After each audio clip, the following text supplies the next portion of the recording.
Hey everyone, welcome to the chat. Glad you can join us. I'm not sure how many we got because I can't see it on my phone, but we're throwing together a chat here kind of late, but no, nevertheless here. So we hope you all join us. Echo will be with us in a minute. Let me see what I got here, guys.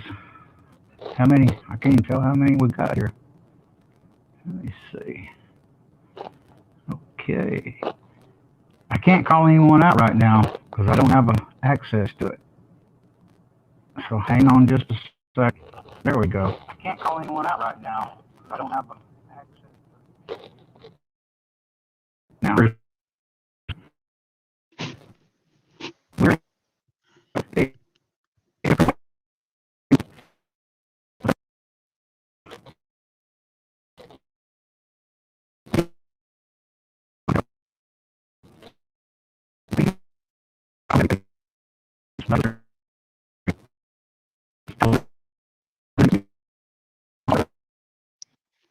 Your mic is shot.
It appears AR has some mic problems and dropped out. But anyway, so what's going on tonight? I sent out some links if anybody would like to come on. Feel free to, you know what, I will drop a link in the YouTube side. Give me 2 seconds.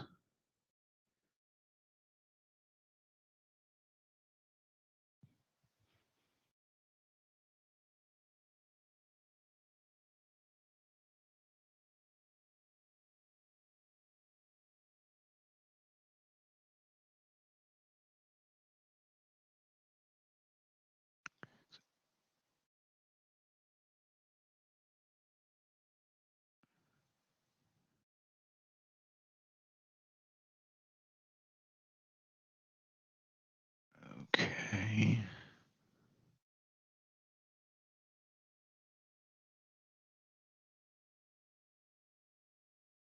I hope everybody has just been hanging out, having a good time this evening. There's been a couple other chats on.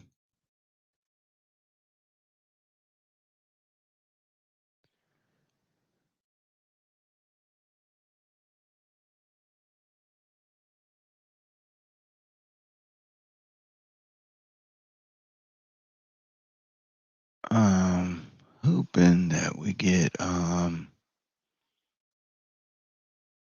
AR back, or maybe Curtis will come on.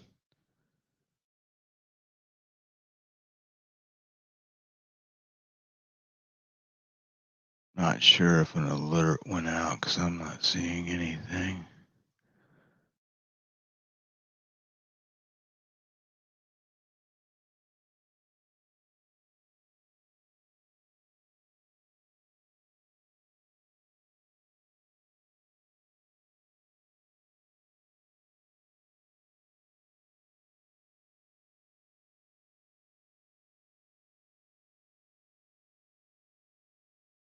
And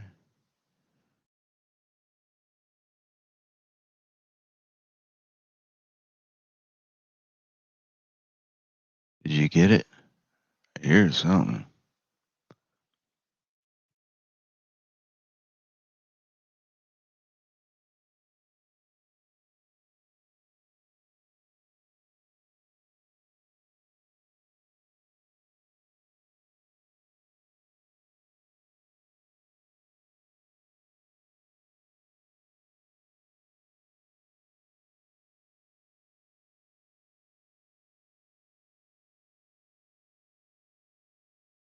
All right.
Okay, there is a link in the chat if anybody wants to jump on.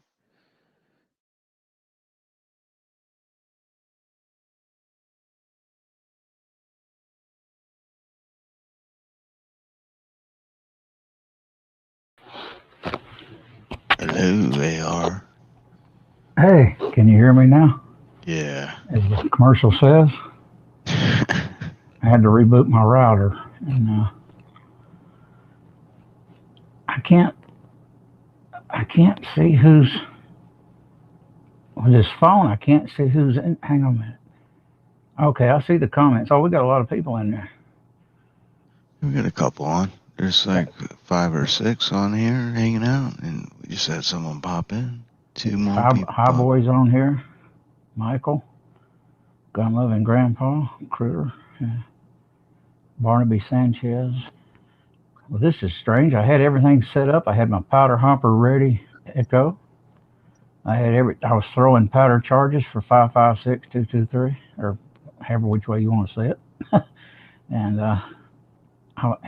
after the phone call, I dumped all the powder out and stopped. Quit doing it. Good to see you all. What's going on? Hey, Joel. I'm trying to figure out, do I really want to sit in here and just do a kind of a laid back chat and talk to you guys? I got a private chat. Hold on. Who's that? Joel. Hey, man. Good to see you, Joel. Is he back? Who do we Joel's got on over here? private chat. Joel on the back side. How am I seeing that? Oh, I know how I can see that. I'm not used to using a phone, guys, so bear with me a minute. It's a little different for me. I only did this second time.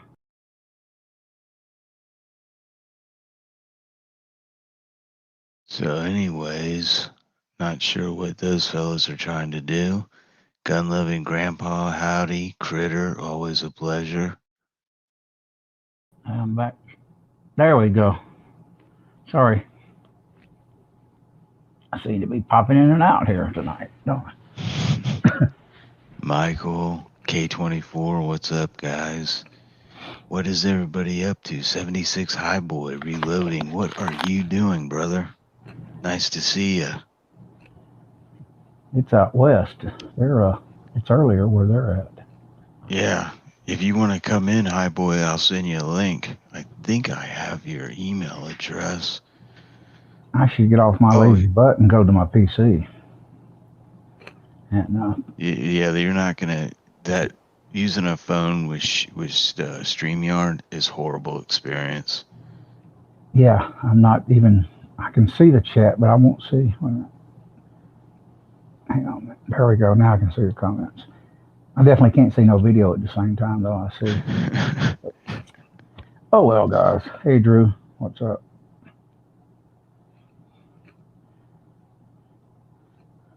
Sorry, guys.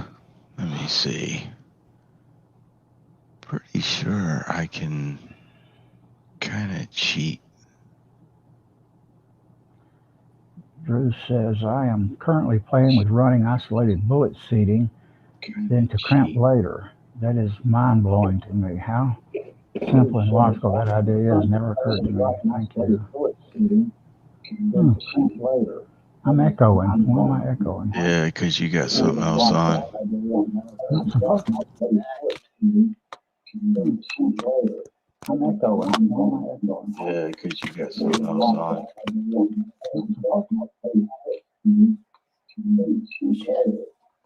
Critter, you got something. You got a hot mic. Are you watching the show? Critter, you got something. There you go. That's weird. Oh, it was Critter. Okay, I was thinking it was me. No. Okay. Hey, what's up, Critter? What you doing tonight? Let me get you turned up here.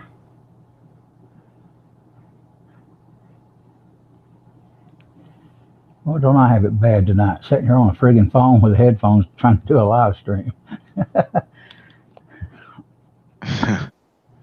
Lord, what has Echo got me into? Can you hear us, Critter?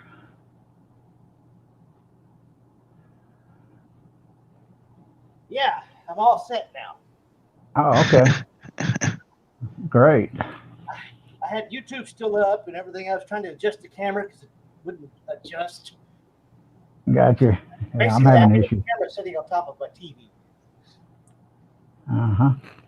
Evening, Alaska, Andy. I explained this last night. The Lee trimmer. Uh-huh.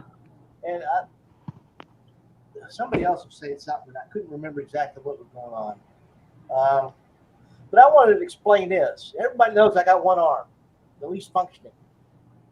Mm-hmm. So what I was going to show y'all is this is probably the only trimmer I could probably use. That little Gunworks. Best gun trimmer. What do you call it? Little Crow Gunworks. Yeah, that one. Mm-hmm. I need two hands. You need two hands to use it. The little lathe layout with the trimmer. You need two hands to hold it down and use it.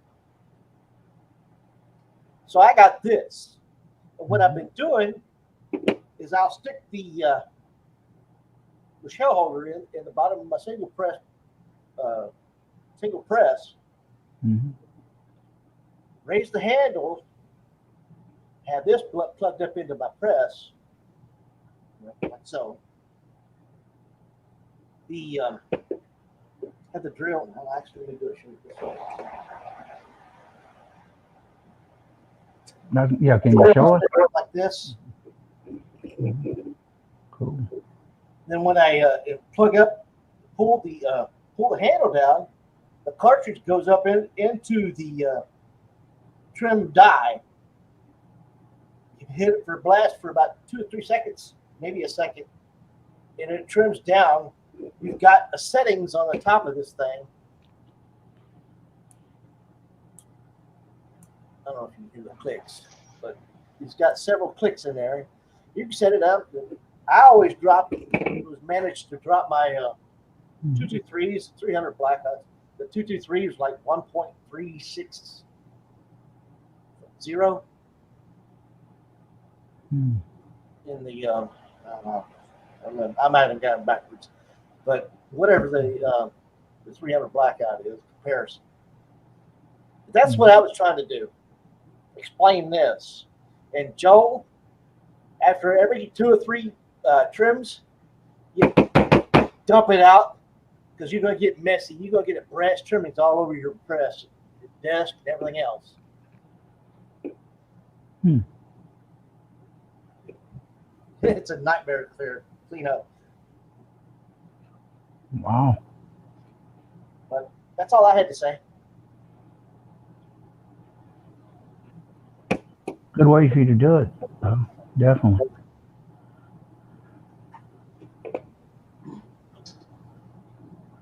I've got a L.E. Wilson gate hand trimmer, one that's on a bench top, and I got to get a power adapter for it because I don't like sitting there just cranking it all the time. But of course, nowhere the situation you're in. But how many usually trim at one time, Critter? One at a time. One at a time. I got you. But, you know, it's a good training tool for me since I sit there and look for it. And it makes me sit there and measure it and everything else. But it's a little, well, basically, you can say it. I got nothing better to do but sit there and take my time and do 2,000, 3,000 at a time. Mm-hmm. I already wore out one of the little chop saw blades, chopping brass. I've seen them do that. That little blade, the little kit you're talking about, where you bring the saw blade down. Right. Yeah. Do you got that, Echo? Do you do that? Where'd Echo go? I think he got lost. For 300 black brass? Yeah. No, I do not, because I have a pretty good supply of it. Okay. And the guy at the range, anytime I need it, I just go up and get it from him. They got a lot of guys that go in there and shoot it, just, store-bought brass, and they just don't pick it up. I got 1,000 223s once for 3 cents a piece, thanks to the postal service. Mm-hmm. They lost my first original order, so I called the seller. He shipped me another 1,000, free. Okay, so I got them. They were selling them for 6 cents a piece. So I got $2,000, 2,000 223s for 3 cents a piece. Wow. Can't beat that. So I took a lot of those that were dented at the top, screwed up the throats, cut them off, make 300 black out of them. In fact, that's how I got my rifles. Went to Bear Creek Arsenal. Was looking for the 223s, got the 223 Wild, and for another $190 more, I got the 300 Blackout. Mm-hmm.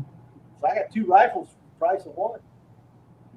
Let me ask you a question, Critter. Do you like the that company? Bear Creek? The one you got your gun from, you just mentioned. Yeah. Bear Creek Arsenal. I haven't tried to actually shot them yet, but I got the bullet for them now. I've been waiting for the weather to cool down so the prosthetic, you start to get into the 110 degree weather. About 5 minutes into walking, man, you got a puddle in your foot. Mm-hmm. So I got to wait until the weather cools down, preferably around 50, 60 degrees. Go out there and shoot all I want. Mm-hmm. Hi, Vanessa. Hey, Miss Kitty. I can't see the chat because I'm on the video side. And if I go to the chat side, I may end up not be able to come back. I can try it. Echo can always pull me back in here. Yeah, I can get you back, bro. Let No me try it worries. again. Comments. Oh, hey, Ram. 4x4, what's up? Hey, brother, I haven't seen you in a while. Except, well, I saw you earlier, but thanks for stopping in and saying hi. Hmm. Yeah, I was telling Echo, y'all may have heard me. I had the powder hopper, my 3BR powder in it. I repositioned my baffle, and I was throwing consistent charges for the 223-556. I was only typically a tenth of a grain off. Yeah, I was. Very rare. They are. I had that same problem. You know how I fixed it? Hmm. I went through a cheap Lee drum die, powder drum. Gotcha. Now the stick powder, I don't even worry about it. Put a little Lee drop in there. Hmm. Mine throws good, Critter. It, I mean, it's a tenth off. I don't care, because it's not pistol, it's rifle, so I'm okay with it. And, if it's a tenth off, I dump it and do it. Now, I have been, a couple of tenths off at a time or two, but it's usually my fault when I am. My cadence gets off. So.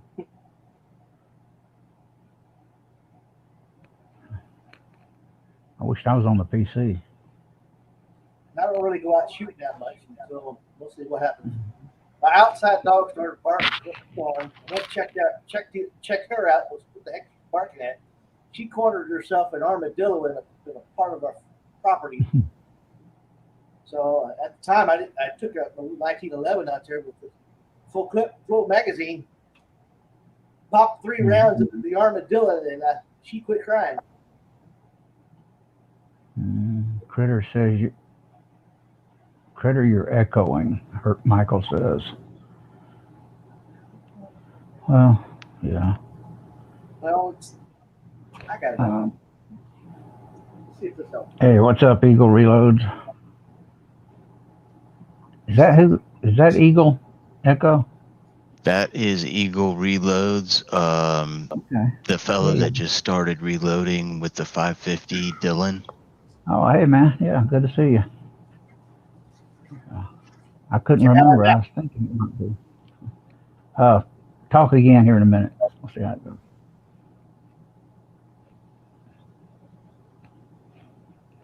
What's up, Critter?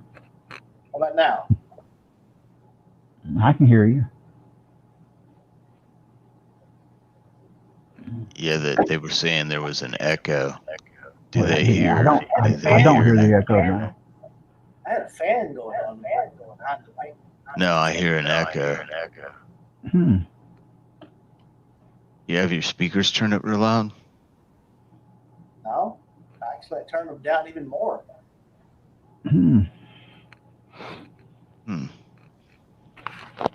It's weird. Yeah, my echo, on my system, I actually just got some cheap headphones and put them on and stopped it because I couldn't seem to have no luck. I was originally using my Logitech Cam microphone.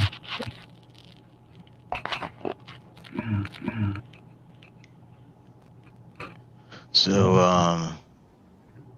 as all of us don't say anything, what was I gonna say to Eagle? You were asking me about something just the other day, and we were talking about want to say it was 6.5 Creedmoor you were asking me about. Oh, it was shoulder bumping. And basically,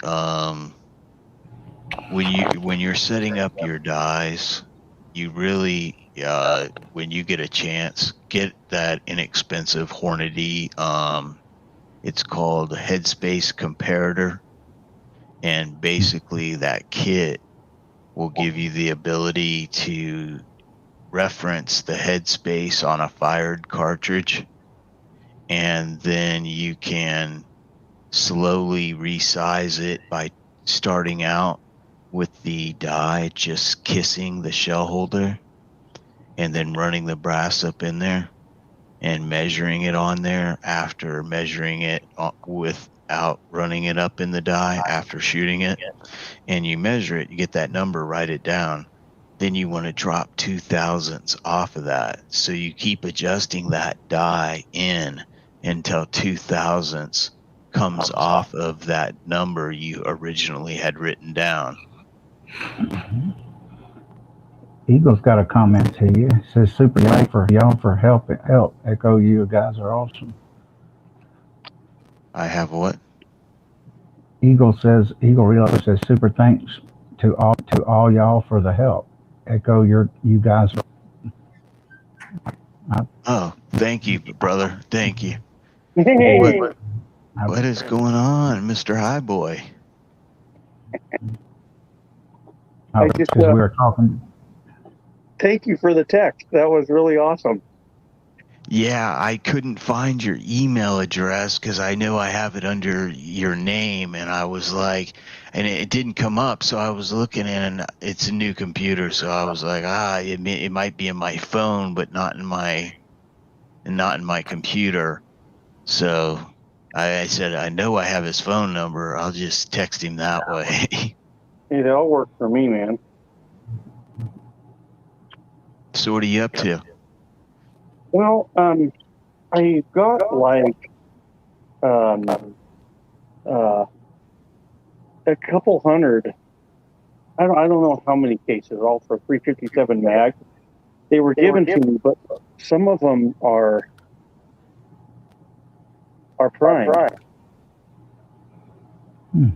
So I'm just starting.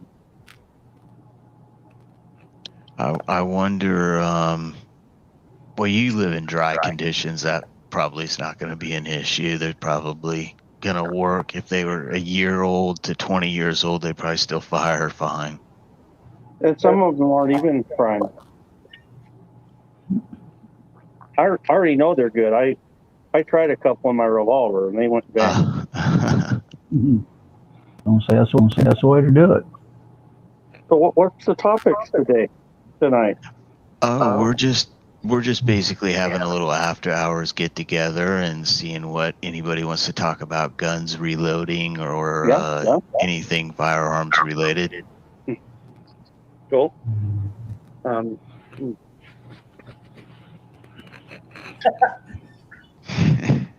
What are you laughing at there, Kurt?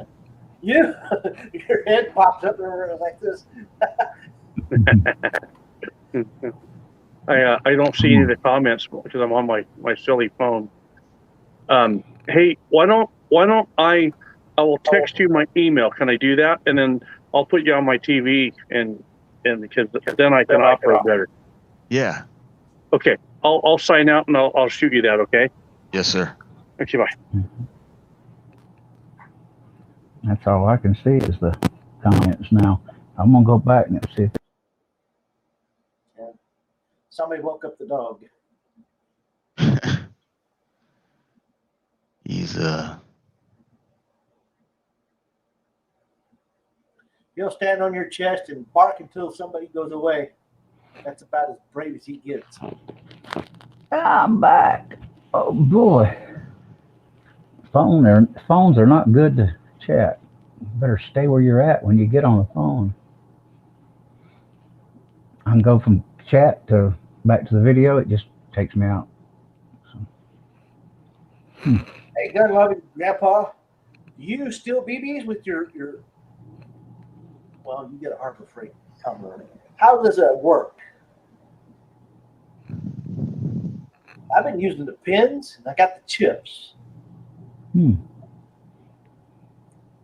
frustrating because I put the lemon shine in there, a little bit of soap in there.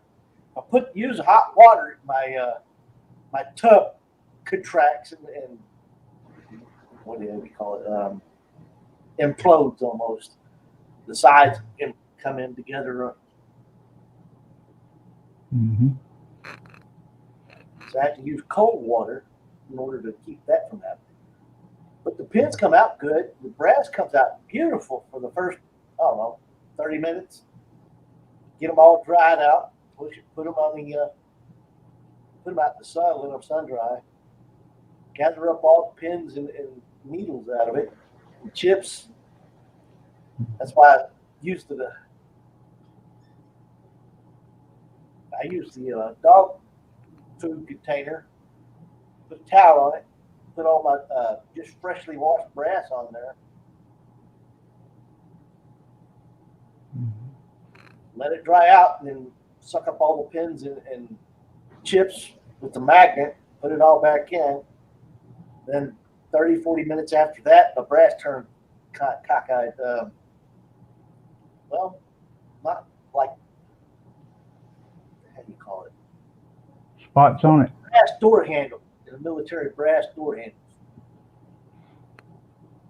They're shiny at the beginning of the day, but by the end of the day, it's like everybody in their grandmother grabbed a hold of that door handle and rubbed it in the dirt. Sounds like you, sometimes if you set them down, I've had that problem. I do something weird. I take a towel, 3 or 4 towels. This is odd, I know. And I put the brass in there, and I do it like a hammock, and I go back and forth. And I let that towel dry that brass, and then I take and put it in another towel because it's dry. And then I do it again, back and forth, almost like a slinky. And then I put it into a third towel. I go back and forth, and if I set it down, I never have a spot. I never have color change or nothing. But if I don't get the water off, If I had the other hand, it would work. I got you. I know. I understand. The best I can do is throw it in a towel and leave it on with the sun shining. Yeah. You don't have a dehydrator then, right? Well, I got the dehydrator. I just haven't used it yet.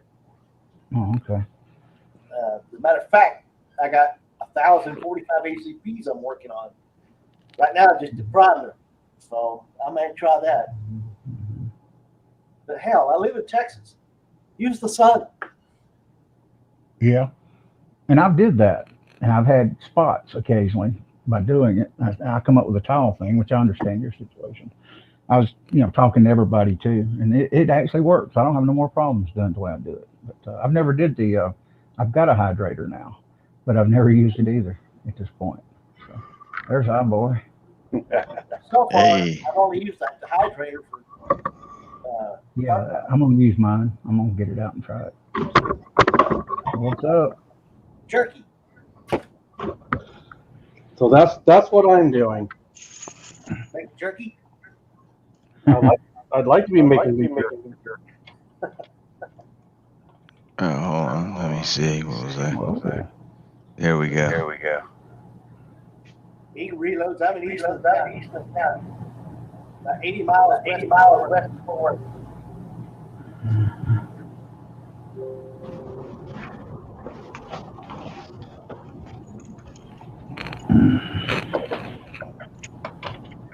Some of these cases have primers in them, never been fired. Others don't have primers. Others have been fired, and I don't know where I got these. I just dug them out of another box. So that's what I'm doing. You need to come to High Boys. He's got a lot of brass. Come on over.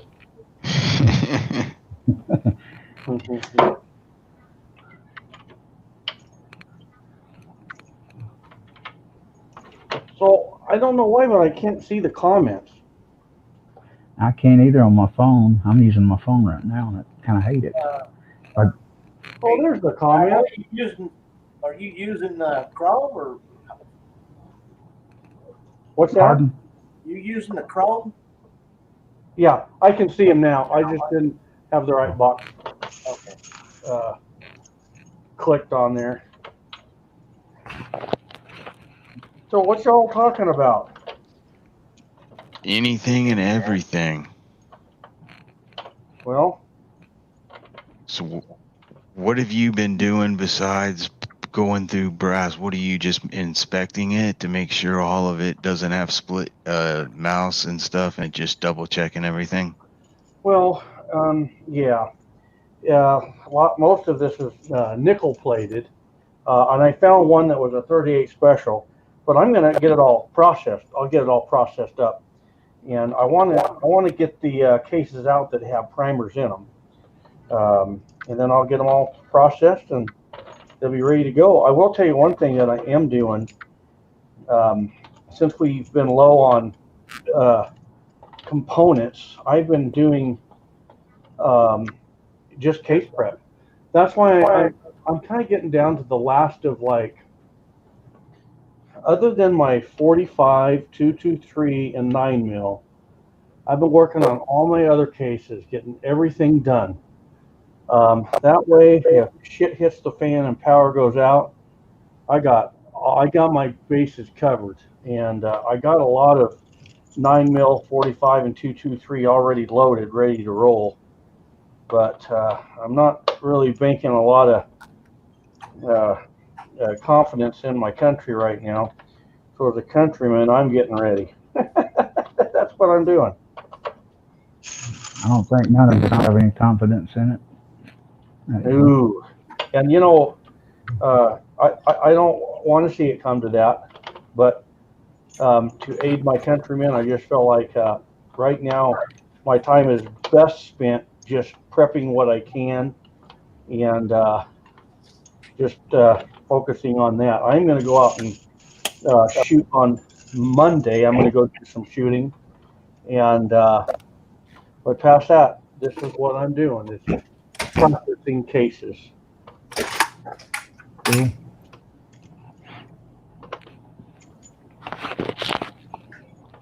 It's always a good time of the evening to be going through brass and setting it up in your reloading trays. And what people don't understand is, you know, you see us all jam a bunch of stuff into a couple hours live stream. But if you do it like this and you just take your time and spend 45 minutes every few nights setting up your brass, doing the different things, working your way through it, you can actually reload quite a bit of ammunition in 1 month's time, not really causing yourself any kind of distress, like wearing yourself out or giving yourself cramps in your hands and stuff.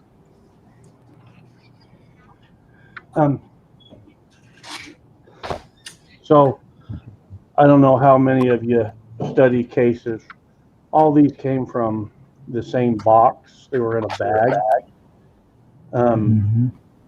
The primer strikes are all different on these.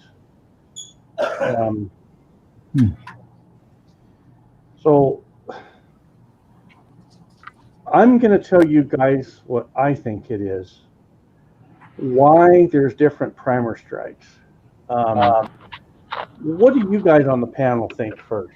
When you see different depths of primer strikes, what would, okay, here's some variables. Different depths of primer strikes, and then we have some with cases still primed, some with spent primers, and some cases with no primers. So what would you take from this? Either it was shot out of multiple different firearms, or the hammer spring is going bad on the revolver, and it's sometimes hitting with enough force to detonate the primer and give a clean strike, and other times it's not hitting hard enough at all. I've got me a 45 ACP that's actually, the primer is almost pierced. The primer is almost what? Pierced. I don't know if you can see it. What I think is these were developed loads. Wherever I got these at whatever time, someone was reloading and they gave up on it. Sometimes, like scores like this, I'll get at a yard sale. Like I'll see someone will have a box of these or a bag of brass, and I just throw something low out there. Like I could have got all this for $3. 10 years ago. Who knows? I don't know what I paid for it. I wouldn't have paid more than maybe 4. But I would say, looking at this, we have different depths of primer strikes.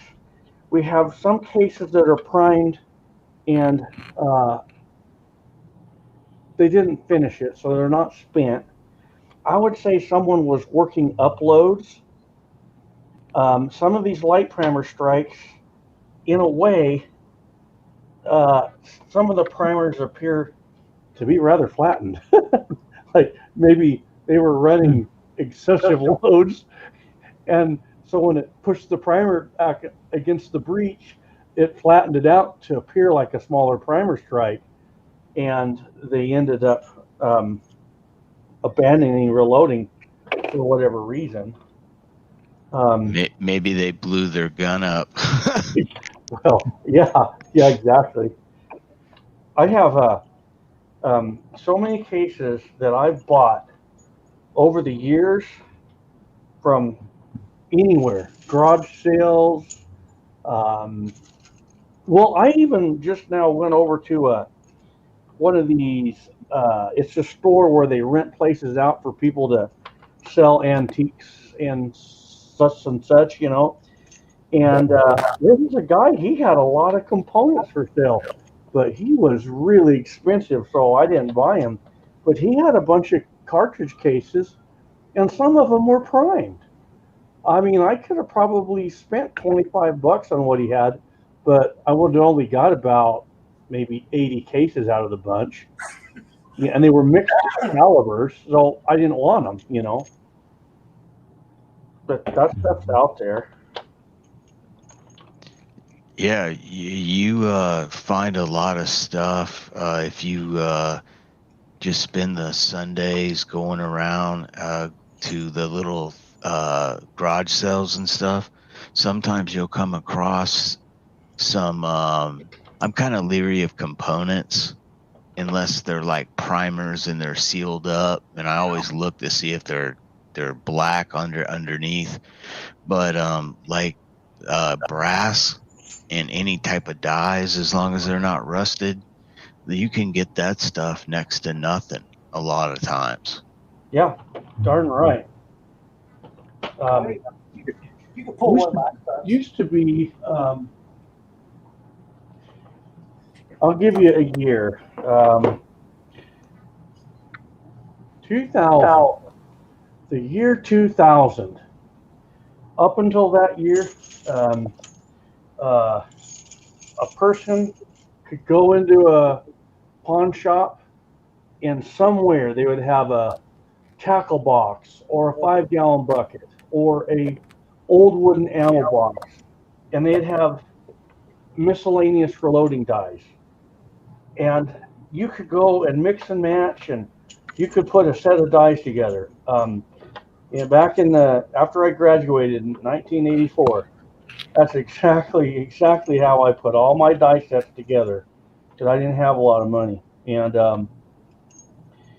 up until about 2000, that's the last time I remember doing that with my dies for different firearms and calibers. And then in about 2000, I'm going to say about 2011 is when I finally bought my first Hornady progressive press, and then I bought my Reading Big Boss. Those are the first time I ever bought anything really new like that. But I remember about 2015, well, no, even before that, about the time Obama came into office, man, you couldn't find reloading in pawn shops like you used to. People began just snapping it up. It started becoming a little more precious. And then I'd say over this last, since, my gosh, since COVID, now you can't get nothing anywhere. If you went into a pawn shop and you could find one die, one reloading die, you're going to pay $20 for that reloading die. And, you know, the good old days are over. Yeah, where I'm at, you can't. You know, I don't see nothing. I did see a few weeks ago at an antique store a few ragged out, washed up Lyman dyes, and I was surprised that I seen it. Yeah, the used stuff. I think a lot of the used stuff went off the market when all the new stuff sold out. When all the new stuff sold off the shelves in the beginning of the coronavirus, that's when the used stuff started being hit pretty hard. And it was like anytime you'd find anything, it would always be double or triple the price. And even on the used stuff, it would be, you'd pay what you'd pay for a brand new set of lead eyes, you would pay for a used set of lead eyes. Yeah. You know. Well, around 2015 is when I started selling the majority of I had dyes I wanted to sell, and I mean like buckets of dyes. And as I was selling them, I was kind of regretting it because I had cleaned them up. They were good dyes. There was nothing wrong with them. And I've kept some of my old Lyman, and I got my original old Lee, but I kind of wished I would have kept some of that now because dyes aren't cheap now. And I will tell you that as anti-gun as YouTube is,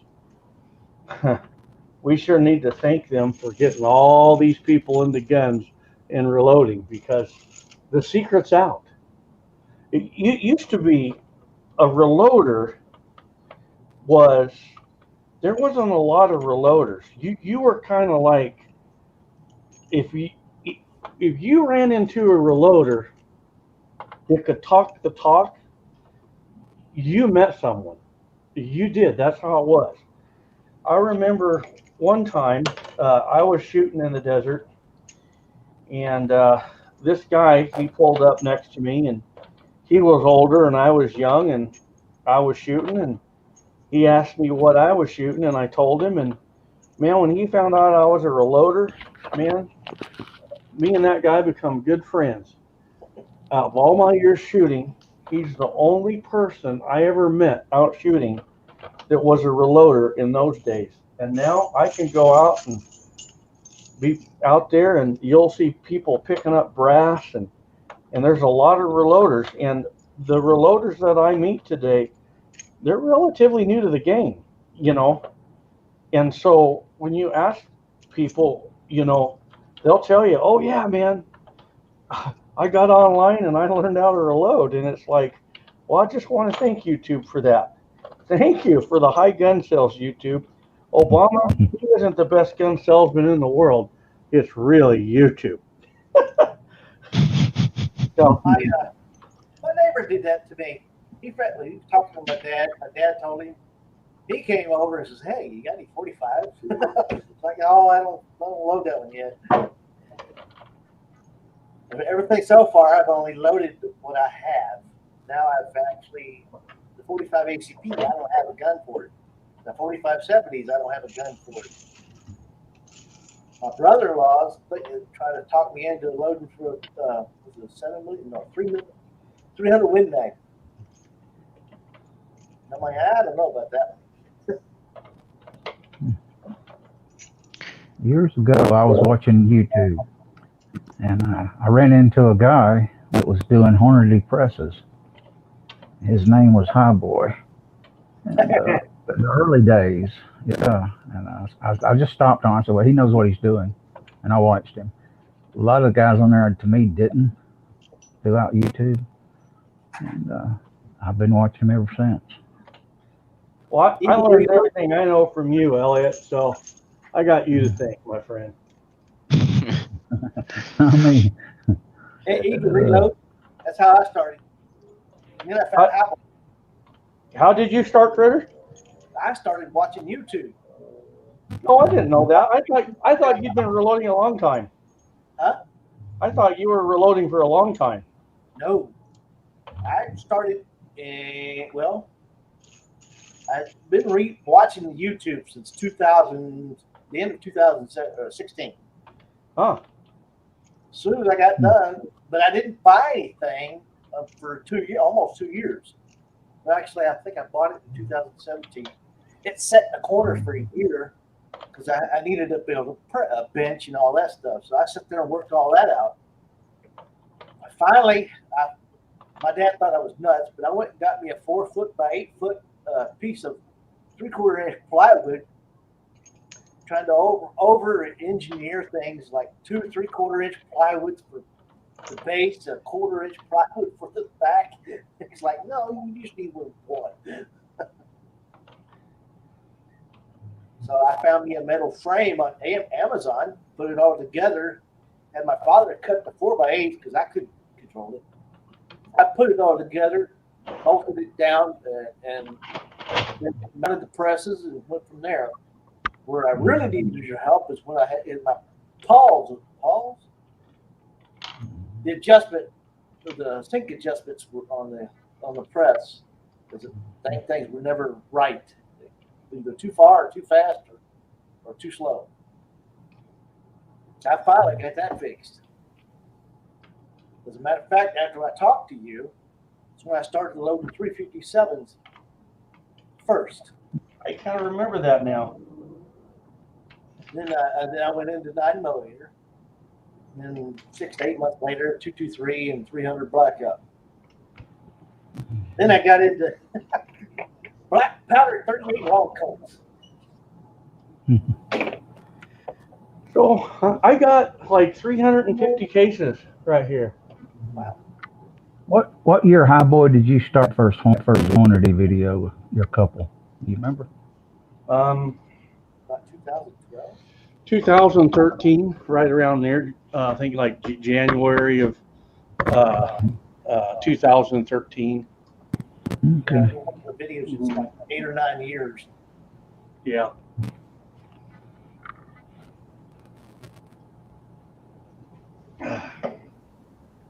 Yeah, the fun cartridge. I started loading 458 SOCOM. I wanted to go for something that was very expensive to load, and it basically was a bottleneck cartridge. Everybody told me, "Oh, you need to start at pistol." I'm just like, dude, I'm starting with 458. I thought 458 was a flat, straight cartridge. A what? I thought the 458 was kind of like the 4570, a straight line cartridge. No, that's 450 Bushmaster. The 458 is a bottlenecked. It's the parent case is a 50 caliber Desert Eagle 50 Action Express, and then they bottleneck it down to a 45 caliber cartridge. It's a 458, just like a 4570, and it's bottlenecked down from a 50 to a 458. So are you talking about like 500-600 grains of bullet?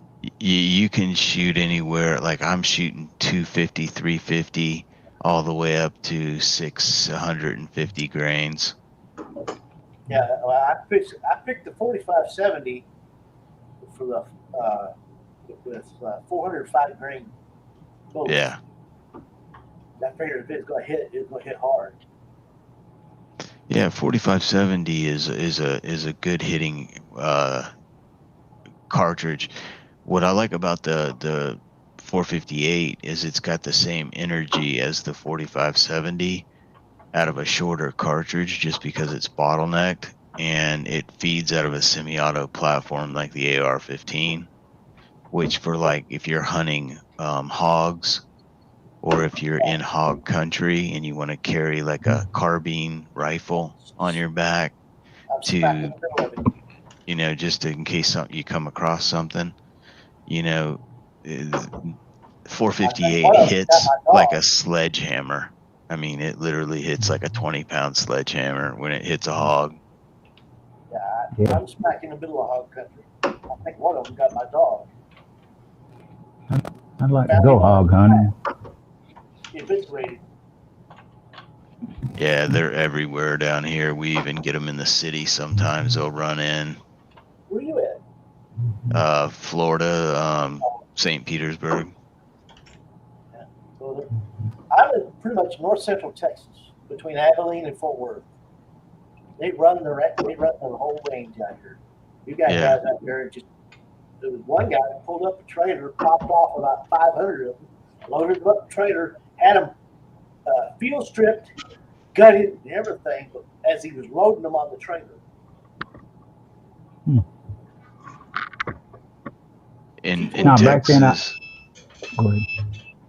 in Texas, they've got the Feed the Homeless program, where they I found out because if what they did, I got a 16-foot trailer. Well, the problem is I can't get the pig on the trailer.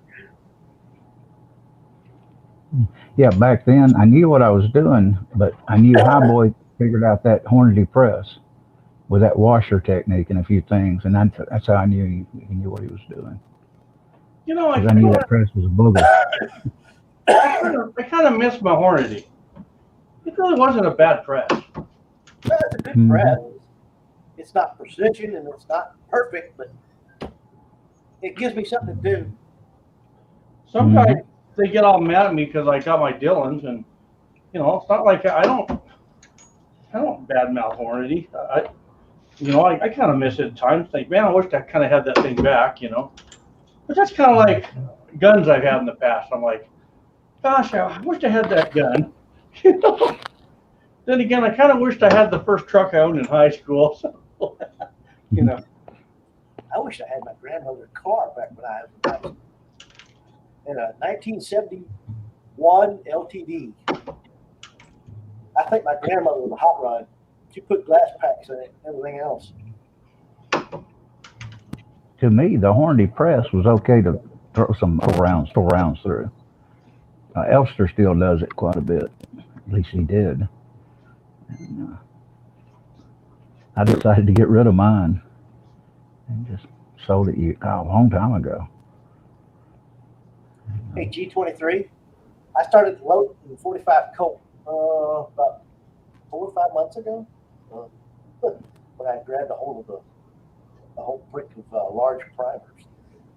But I went ahead and ordered the brass from Starline. Then I went through State Line for the bullets. I had 8 pounds of 700X. I used all that for all that.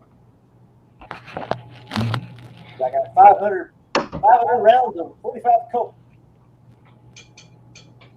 Wow.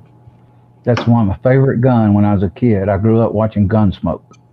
45 Colts. Yeah. That's one of the 2 rifles I would have bought. The 45 Colt, the 45-70. Last year, I almost bought a Marlin 45-70. It was on sale for $623. The week after, it was on sale for $700.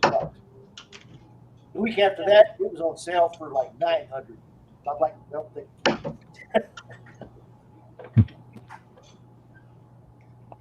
so I'm waiting on one. I got 100 rounds waiting for it. But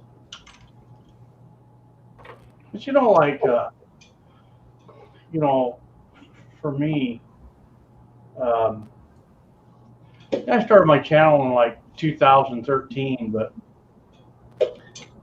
I had loaded like most rim straight wall cartridges, like 38 special and 357 mag, 41 mag, 44 special, 44 mag, 45 Colt, long Colt, 30-06, 243. Years ago, 7mm mag. I did 22 250, like decades ago. And my 7mm mag was also like back in '86. And so I had never really got into the semi-autos. The reason I never got into the semi-autos was affordability. You go back to like revolvers have really went up in price. You didn't have the affordability of, everything was like, for semi-autos, it was always expensive I always thought, but it always seemed like I could pick up a revolver somewhere, pawn shop or garage sale, or someone selling it in the classifieds for pretty cheap. And so most of the reloading I did was just basic. It wasn't like I reloaded high-end rifle, high-end precision, long range. For me, I grew up hunting with my dad. When I was younger, I liked to hunt, but my asthma just got worse, so I couldn't hunt. But I love to go out and hunt rabbits because I don't have to pack them out. That's where it gets my asthma, is packing all that out. So, I used to do a lot of hand loading for shooting rabbits, things like that. Always packing my guns up on the stream, fishing. So I always had a Magnum on my side. So I wasn't just like, I was just a basic redneck reloader. That's all I was. But my stuff was really good. And my stuff has always shot good, without a doubt. I really didn't get into semi-autos until probably maybe 3 years before my channel. And my first semi-auto was my Ruger SR 1911, and so that was the first semi-auto I loaded for, and I had a few. I had to figure out my proper case fit. Once I figured that out, it was no problem, But when I started my channel in 2013, the thing I wanted people to know is, and I still want people to know, is, I wasn't just. There's a lot of guys out there that their skills are a lot better than what mine is. I'm just a redneck reloader, and I still learn. Well, everybody will always learn, and I don't ever want to be that guy that I think I know the most, because I don't want to be that guy. I just want to be me and enjoy while I load. And I would like to get into long range shooting. The reason I never got into long range reloading is the cost of the optics. On my guns right now, if I sold all my guns, I would make money. I would make cash, bank, bang, bang. Oh my gosh.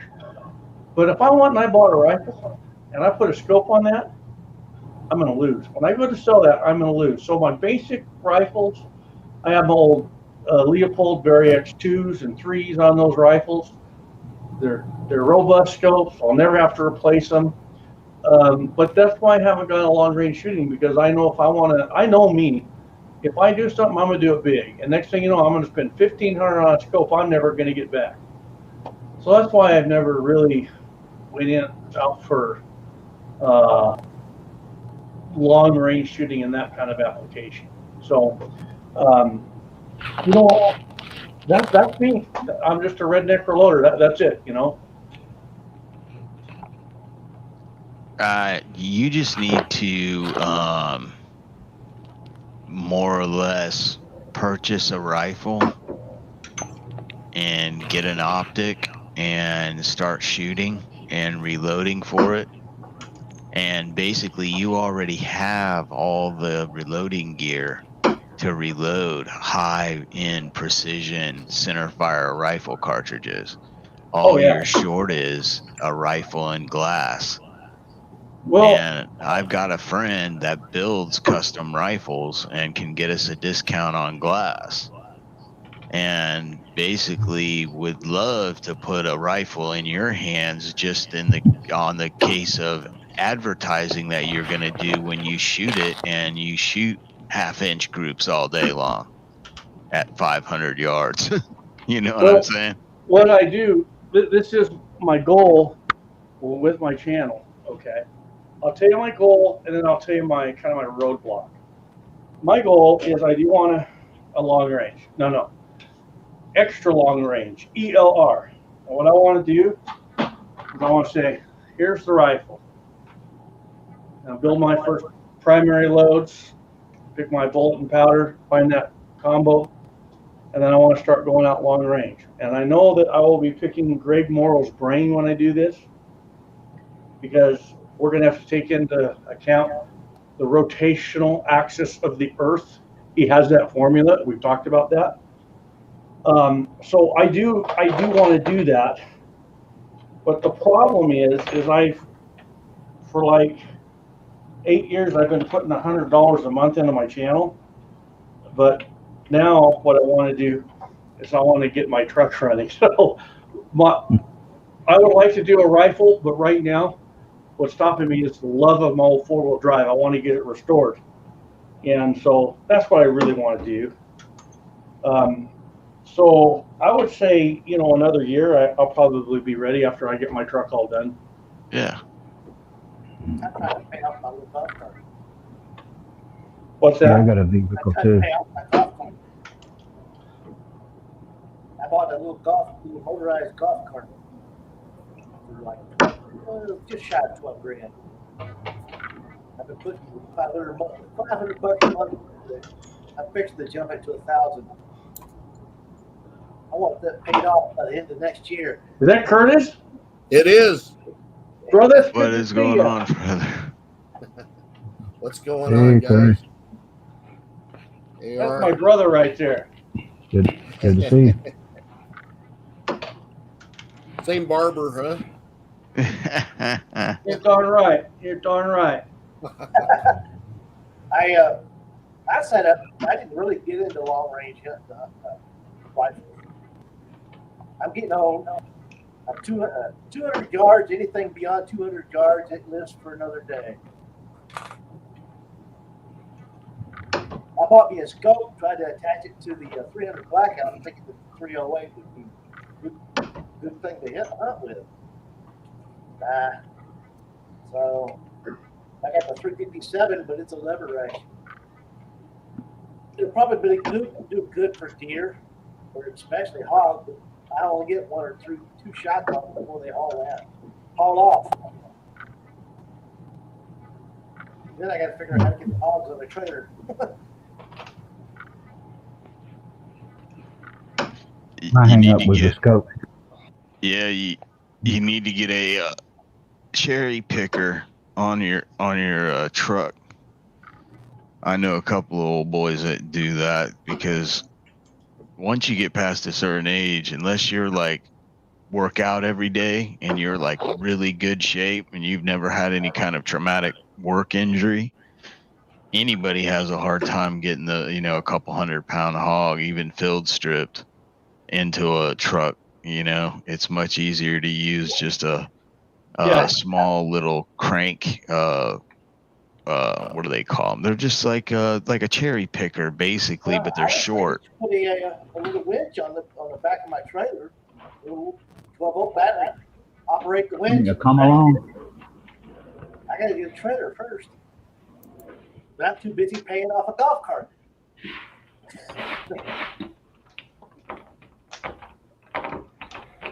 What are you talking about? Come along. Thought that's what you were talking about. Hang on, I'm gonna cut the PC on and fire it up.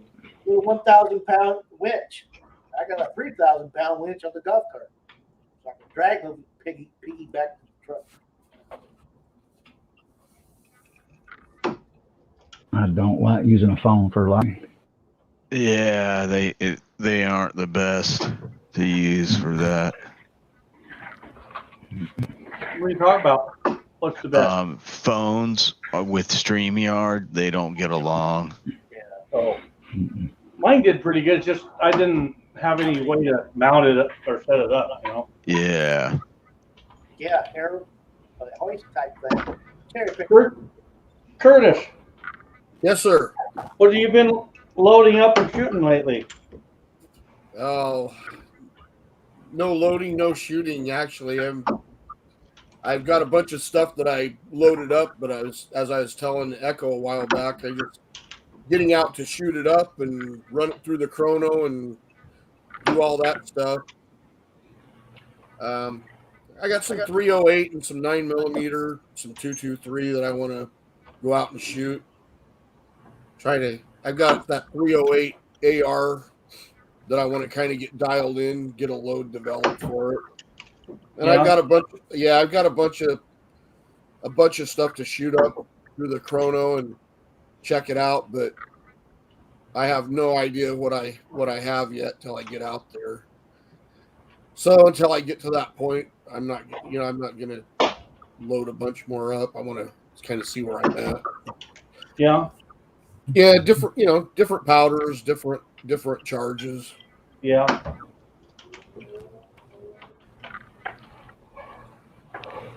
So catch me up. What are you guys doing on here tonight? We're just Yep. chit-chatting and having a good time. Giving somewhere people to go. Uncle Jim didn't do his chat tonight. And Highboy, he didn't do a late night chat reloading. So I thought I would come on and see if anybody wanted to hang out and talk reloading guns and Right. anything like that. Cool. Are you guys walking him through it? Because he doesn't know how to reload. Yeah, No. but he has a Romco in the eggshell egg scrambler. And Oh. basically, yeah, he's got the directions from that. So I think he's got it covered. Now, what are you guys talking about? I had an airplane going over. I was going to do a live stream earlier, and I had a phone call from a cousin in North Carolina, so I didn't get it up and running. I had the powder hopper 3BR loaded up and everything. I was telling them, Highboy, that you don't know how to reload, so I was just wondering who was walking you through it there. Oh, yeah. Yeah. Yeah. Well, I don't. That's just why I just decap cases. That's all I do. Right. Yeah, that's basically we have to have like a private hangout for a little while before he actually goes live every night, so that I can direct him in the proper ways of pulling a handle and pouring the powder. Hey, I'm going to drop out a minute, Echo. I'll be back in on the PC. Okay. 5 minutes. Yeah, So, I'll see y'all. Rocco, I'm not against the rifle. I just, it's just the money thing. That's all. Yeah. What? Yeah, you got other obligations. Once you have those relieved, then you can go think about doing that. Well, here's what's funny is I paid $900 for my M1 Grand. Now, my M1 Grand, when they come from the CMP, it comes with a grade card. And I think my grade card is hanging up somewhere. Hang on. Let me get my grading card. Yeah, here it is.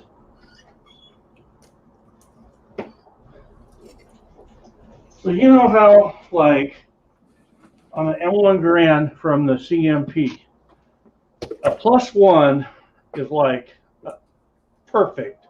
And then they can go as far as 5 on the bores and the chambers, okay? This is what mine was. My muzzle is a 1 and my throat is a 1+ on my M1 Grand. And Wow. yeah, and Let me blow you up. Hold on. Let me see. I'm trying to find the little. There we go. Oh no! I just. There we go. So, I had to do that. Oh, man. So I bought my rifle around July 2015. Well, it was after that. So the CMP sent it to Idaho Guns. My friend Scott says, I have 11 of these. Get down here. He let me pick the best one, and he gave me $200 off. I could not believe it. So my muzzle is a 1. My throat reading is a 1+. And the stock is just as good as you could ever imagine. So I go down to Idaho Guns last month, and he's selling them for $1,800. I paid $9 for mine. And just for a brief moment, I thought, man, that's my long-range rifle. I could sell my M1 Garand and go buy me a long range rifle, but I don't want to sell my M1 Garand, you know? Yeah, I wouldn't sell that for a long range rifle. You can always save up and buy it I and do. keep your M1. I do have a little something I would sell that fast. I have a M1911A1 from 1945, 90% condition of original magazine. And, but some guys really high up in the gun world are telling me not to sell it because over the next 10 years, it could double or triple in its value. And, Oh yeah. and I do shoot it. I shoot that thing. That M1911A1, it has never, ever not cycled anything I put through it. It is the most reliable 1911 you could ever choose. So, yeah, either way, I got a nice pistol. Hey, hi, boy. Which version did you get? Who's the manufacturer? You know, Of what? of that 1911? Colt? I was Colt because you could have gotten 18 times that much if it was a Singer. I could have got what? 18 times more if it was a Singer. Yeah, I do have to admit something. I do like it. I like my M1911A1, but for the right money, I let it go. And then I will get me a rifle. Then me and Echo, we'd be doing some live streams on long range reloading. Yeah. Yeah. I'm game whenever you are ready and able to do that. Just let me know. That would be awesome. It would be very awesome. Okay, man, I'm only down to like one more block. And I'm going to have all these whipped. So, you know what you were talking about, like when I first came on and I was working on these cases, you were talking about just doing a little at a time. Yeah. That's what I do. You know what? I will say there is something about reloading that is not complementary to shooting, and there's something about shooting that's not complementary to reloading, and that is your hands. Oh, and your eyes. Your eyes, we get older, right? And so the more you read, the harder it is to see the sights of your whatever you're shooting. But your hands, fortunately for me, when I was young, I had a lot of problems with my hand.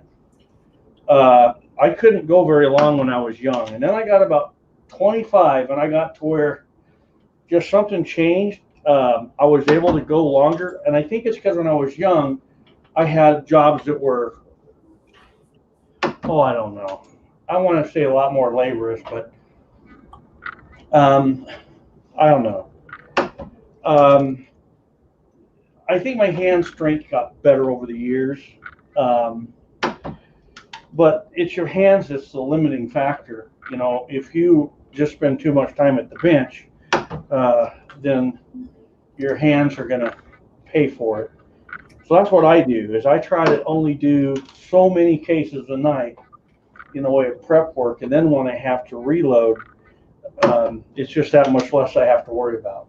So kind of like, you know, the tortoise wins just by, you know, a little every day, you know.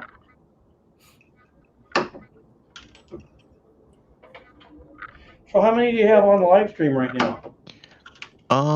We have, what is that? Just dropped 13. Just 13. We've had as many as I think 18 or 19 on. Yeah.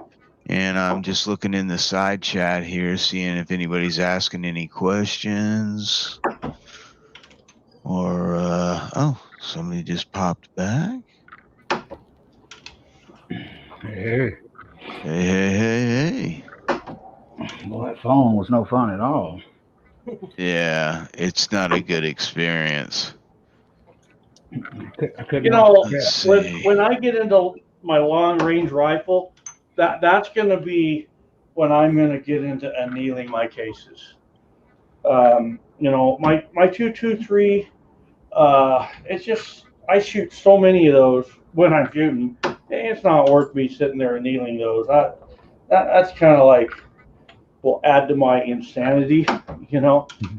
But when I start going long range, that's when I want to anneal. And you know, I might put myself together a homemade annealer because I knew guys that did that. You know, I saw them do it, and I think I could probably put me something together and probably do a pretty good job. So I think when it cools off, I might kind of play around with that a little bit. That way, if I could start annealing for my 30-06, my 243 right now, and just play with that. And then when I get ready to do my long range rifle, then I would have my procedure for annealing down pretty good. You know what I'm saying? Yeah. So if you were going to do long range rifle, Echo, no, extra long range, ELR, 2 miles, what would you go with?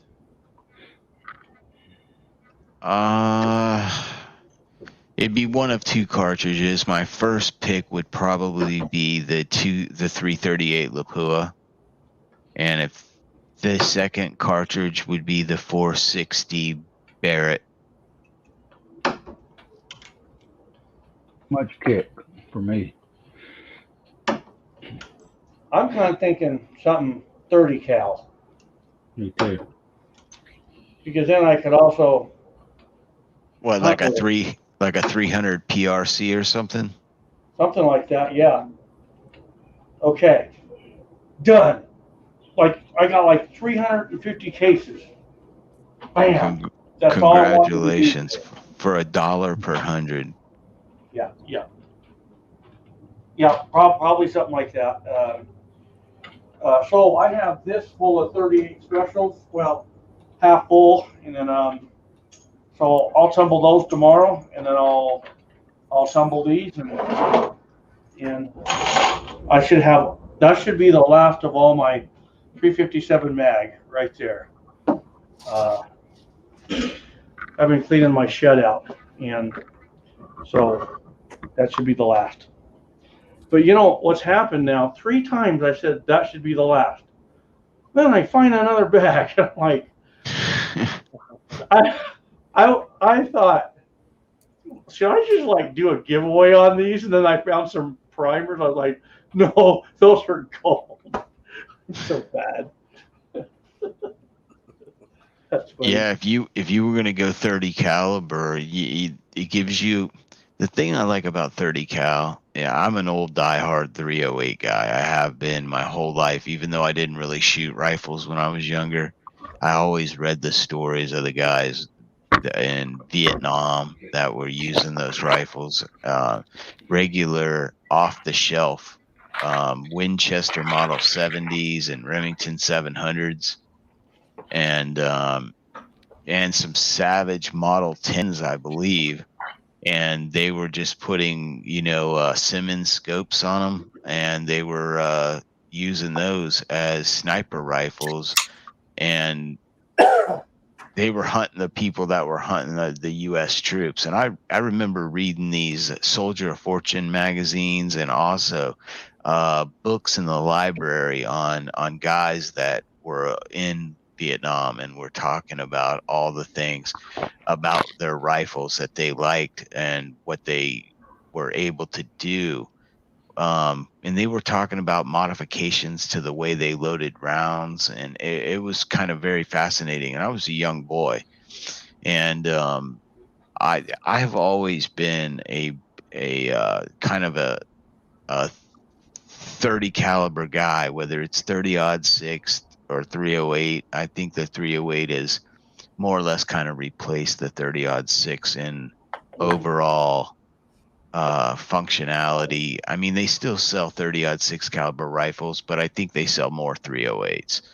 And, you know, now we're into 6.5 and stuff like that. But still, I keep coming back to the 30 cal because if you're hunting big game, you got that 30 caliber slug that is just a lot heavier than most of these skinnier bullets. And if your shot placement isn't perfect, and a lot of times when you're hunting because of nerves and wind and cold weather and your loss of feeling in your hands and feet, you don't make the most perfect shot. So you need that extra wherever you can get it, you know, to help take down that animal humanely. So that's where I'm at. The 30 caliber, I just like the fact that you at 500 yards, the 308 Winchester has more energy than a 44 Magnum point blank at the barrel. Yeah. 1994 or 3, when I came back from Germany, I was assigned to Yuma Proving Grounds. 3 months after I got there, I actually went to Saudi Arabia for 5 months for Desert Storm. I came back. I bought a lever action 30-30 and a Taurus 357. I thought I was the cat's meow at 30-30. We went out with a group of us. We went out there as part of the desert. People crash and stuff. There was a refrigerator with a door still attached to it. Everybody put cans of stuff on top of the refrigerator. We were about 50 yards away.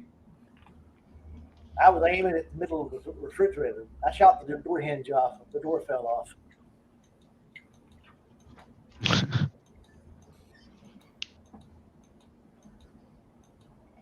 The 357, I couldn't hit the broadside of a barn with that stupid thing. So I traded it in for a 9mm. We set a Dr. Pepper can in the middle of the range. First shot, pow, popped it up. Holy smokes, I hit something. Then I couldn't, well, for some strange reason, I had a hard time shooting a pistol.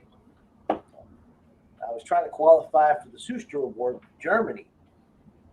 I made it with the rifle. I made it with a machine gun. That pistol kept sticking to me every time. I couldn't get it to where I could hit anything. 20 years later, I lose my right arm, so I'm shooting with my left hand. I'm shooting a whole lot better than my right hand. Like, what's going on?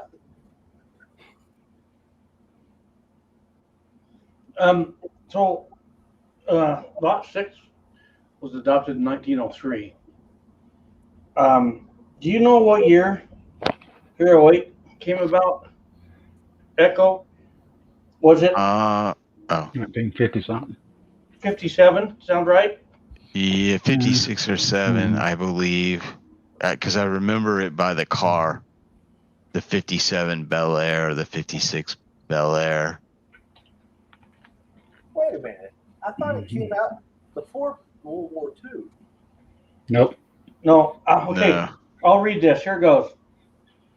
Shortly after the end of World War I, the U.S. Ordnance Corps began looking for a smaller cartridge to replace the 30-06. With typical government efficiency, the quest was still being pursued towards the end of the Second World War. By 1944, engineers at Frankfurt Arsenal had begun to experiment with the 300 Savage. Designed as the cartridge ball caliber 30 T65, the experimental round gave performance roughly equal to the larger 30-06. After a long series of modifications, a revised cartridge case designated as the T65E3 was adopted as the NATO standard on December 15, 1953. The U.S. finally embraced the 7.62 mm NATO cartridge in 2 new weapons adopted in 1957, the M14 and the M60 machine gun. While the military trials were still in progress, Winchester introduced the cartridge to the sport public as the 308 Winchester. So in other words, It came out in '53 as a 7.62 for the military, but basically the 308 is the same as the 7.62. So Winchester offered it as a sporting cartridge, calling it the 308 instead of the 7.62. I thought the Mhm. M1 was a 308.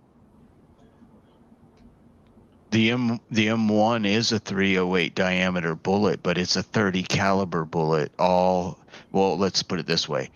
Most US cartridges are 308 30 caliber. When you start talking about Russian, you can Mhm. be anywhere from 308 to 313.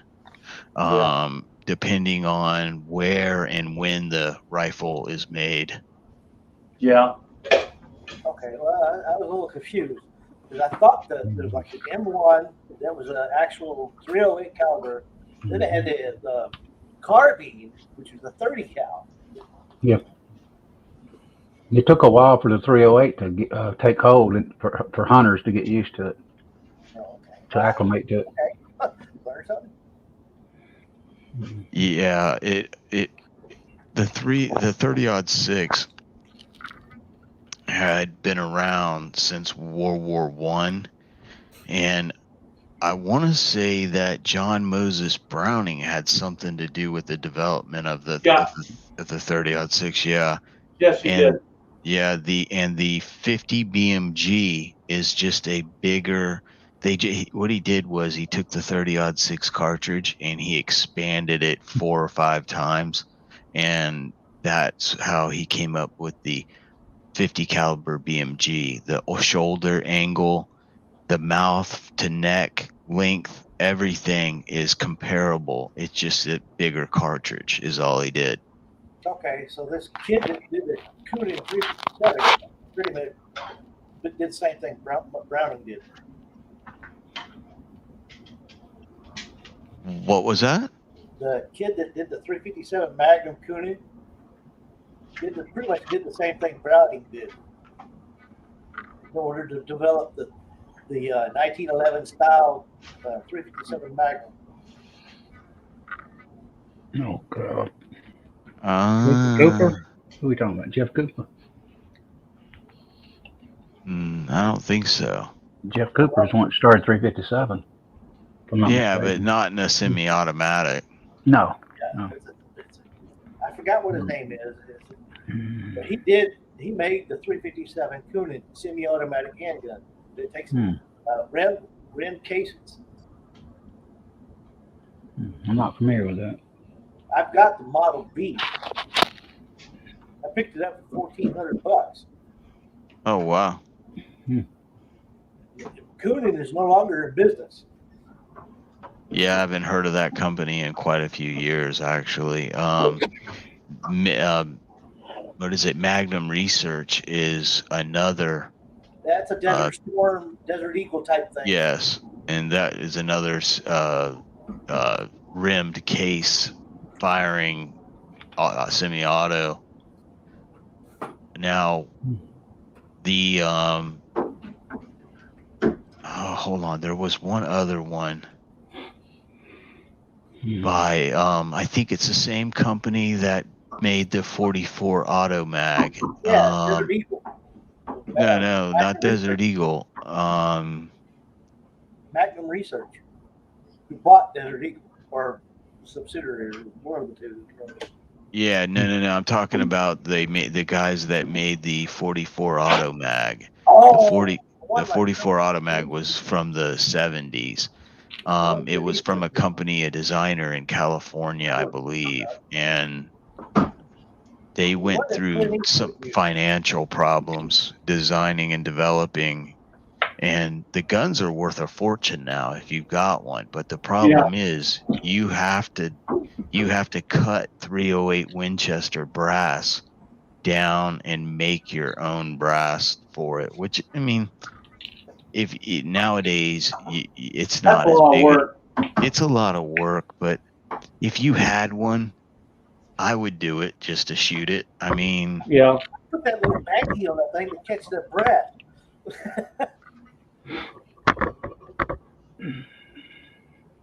Yeah, I wouldn't be shooting that one in any public range. I'd be like out in the woods where I could just kind of like put a orange 5-gallon bucket where I can just shoot and have like anywhere around there. I got a question or a riddle. What's the most expensive Colt single action ever sold? Say that again. What's the most expensive Colt single action Army pistol sold? Revolver. In history, Yeah, past few decades. Wyatt I forget Earp. what did it sell for? Oh, 52,000 or something weird like that. Okay, someone a while back sold the Pat Garrett 45 Colt that killed Billy the Kid for $6 million. The original gun. Isn't that a trip? That's true. Supposedly true. Yeah. Check that out. That's, Hey, G23. Yeah, I got 3 U-Birdie, well, actually 5 U-Birdie handgun revolvers. They're all U-Birdies. if they hadn't killed Billy the Kid, it probably wouldn't be worth that. But considering that it's part of legend. So. Oh yeah, you wouldn't believe what some of like Dillinger and Capone's like 1911s go for. Very the mobsters from the late 20s and 30s, firearms, they draw a lot of money. And rock stars Oh yeah. and famous people and presidents and stuff like that, their firearms bring extraordinary large amounts of money. It's sick what they bring, isn't it?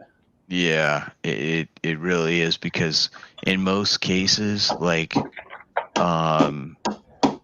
there was a about 10, 12 years ago, there was a Elvis Presley Colt detective special that was floating around, and basically there is a special logo that Elvis had put on every one of his pistols, and basically it was usually right around the trigger guard, and they were 2 lightning bolts. Really? Yes, and basically that is how most people determine that if the pistol is legit. Probably shouldn't have said that on YouTube, but an old guy that basically, he was probably in his late 60s when I knew him, and I was in my 20s, and he was a gunsmith and had been one for over 40 years. And basically he had done some action jobs on Elvis Presley's carry guns. He had multiple revolvers. He had carried a revolver, a Colt Python, to meet the president. You know what he also did? He also had his guns highly engraved with gold. Oh, yes. Yeah, completely. I mean, decked All out. of his guns were completely custom, where they were engraved and by famous artists, engravers that did it and inlined the gold. He's the only one that actually went in the White House in the restroom and actually had a gun in front of the Secret Service agents, and they didn't take it away from him. Yep. Well, he also was made a head, I think, drug enforcement officer. Yeah. Yep. A federal drug enforcement officer at large. Yep. By Nixon.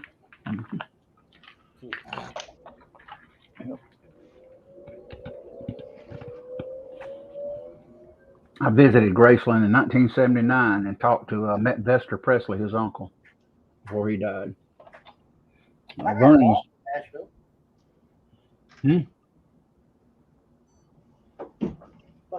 drop a trailer off, I got lost. Mm-hmm.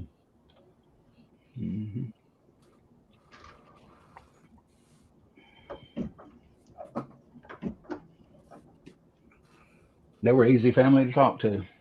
Elvis Presley family was. I was a kid, 20-something years old. I was 8 or 9. Mm-hmm. I cried when Elvis died. Yeah, I remember the day he died, what I was doing. What were you doing? Sitting on the front porch, messing with the guitar. I know what I was doing. I was trying to get our cat to go up the chimney. There was no fire in it, but I was just trying to see if he would go up it. And then my dad came down and yelled at me, "What are you doing?" And then he told me Elvis died, and I cried. Mm-hmm. I never forget that. Shoot, Elvis, you look at what he created or what he spawned. Oh yeah. I mean, it was not just fame he spawned. He spawned millionaires galore in the music industry. I mean, everybody got in that business. Conway Twitty, you name it. Somebody was in it. Tom Petty, Beatles. Yeah. I mean, it That's was got to be trip. the ugliest man I've ever seen. Tom Petty. Yeah. Seemed like everybody was. I told my grandkids and my daughter, I said, Elvis Presley made so many millionaires in America and around the world, it was unbelievable in his day. But if most of those millionaires together didn't even add up to what he's worth. Mm-hmm.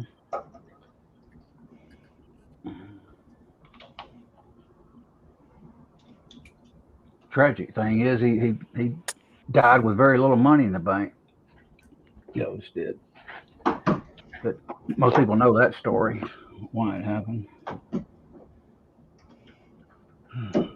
Spending big and the Colonel taking 50%. They said one time Elvis says, I'm working for the Colonel. That's SOB's got me working for him now. And that's something he actually said. Well, people don't know about that part of the history, but he was kind of a trapped man in his last few years. A lot of people don't realize that. He had no way out. He was trapped. He had no way out. He had to keep touring for his father's income, his grandmother's income, 300 people in his bands, and he was killing himself, burned out, couldn't keep performing. And that was not good.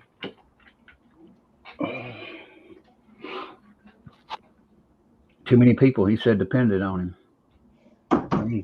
He was also a workaholic. Yeah. Strong work ethic.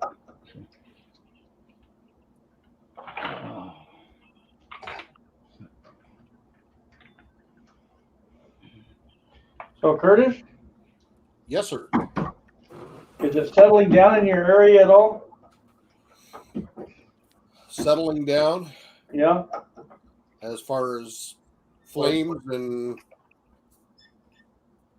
riots and yeah, it has, but there's still, the turds are out there. It doesn't take much. They look for any excuse they can to start something. Funny thing here about it was about a month and a half, 2 months ago. Teresa and I, we were driving along, and we were a couple miles from our house, and there was we decided to pull in, check it out. There was a Proud Boys rally, 2A rally, and they had a small stage, flags and stuff, and small stage. They had some speakers out there, blasting a little music, and just kind of, putting themselves out there a little bit. But it was all peaceful and good. And word got out, and a bunch of bunch of Antifa ended up showing up, and they kind of lined the street up the hill and just kind of watched over them, and it was pretty calm for a while, and then they decided they were going to walk down and get in the face of the 2A crowd, and they didn't get very far. There was actually a small car kind of drove up real fast on the crowd, and it looked like it might get kind of squirrely for a minute, but a bunch of guys kind of surrounded the car with baseball bats and stuff, and he took off. He decided it was best to get out of there anyway. They chased the Antifa guys back up the hill where they came from, and then a little further pushed them down the road. And they were just doing stuff like, they had bats raised and stuff, and they fired a bunch of paintball guns at them, that kind of stuff, Then at one point, they ended up they had a van. There was a van there. They ended up pushing the van over on its side, which we weren't actually there for that part of it. But yeah, the crowds gather and they have little incidents here and there. But the major stuff, let's put it this way, it's not really being talked about that much. It's not making the news every night like it did. So I'm sure that it's going on to a lesser degree. It's not as what's the word I'm looking for? It's just not as spectacular right now. If Trump was still in office, I bet they'd be covering it. Yeah. Oh, yeah. They don't want the negative publicity while Biden's in office. Yeah. What you got there is show up there in Weatherford. They tried to take a statue down. 90% of the town met him where? With arms. I'm talking rifles, everything. It didn't happen. these aren't just kids that's brainwashed. These are kids that don't know what authority figures are because of the way they were raised. Yeah. They think they can get out there and get in people's face and yell and scream. I heard they was going to come through the rural towns. You know what I said here? My roommate here asked me a while back, what are you going to do? I said, I'm going to go out in the front yard and lay down fire in the ground. I said, I'll let them have it. Yeah. You don't hear much about it in Texas. 90%. Most of us carry. As soon as the Proud Boys and I think there was some Patriot Prayer people there and whatnot, a couple different groups. But I mean, the Antifa people, they started it, and then it got ended pretty quick once they realized that the 2A people, the Trump supporters and the 2A supporters, they weren't playing around. It's kind of, for a long time, they just kind of laid back, like most conservatives, because we don't want the fight. They just kind of stand back and guard. But it's gotten to the point now where it's like, we've got our little camp, and we're not going to bother you. But if you step into this camp, we're tired. We're not putting up with it. And they ended it pretty quick. Where are you at? I'm just outside Portland. Okay, that's what I thought. So, yeah. I'm right on the edge of Portland, near Gresham, which is on the east side of Portland. And I can't wait to get out of here. I live in a conservative county here in Georgia, and they don't take no stuff, and you don't tear no statues down here. Yeah, good.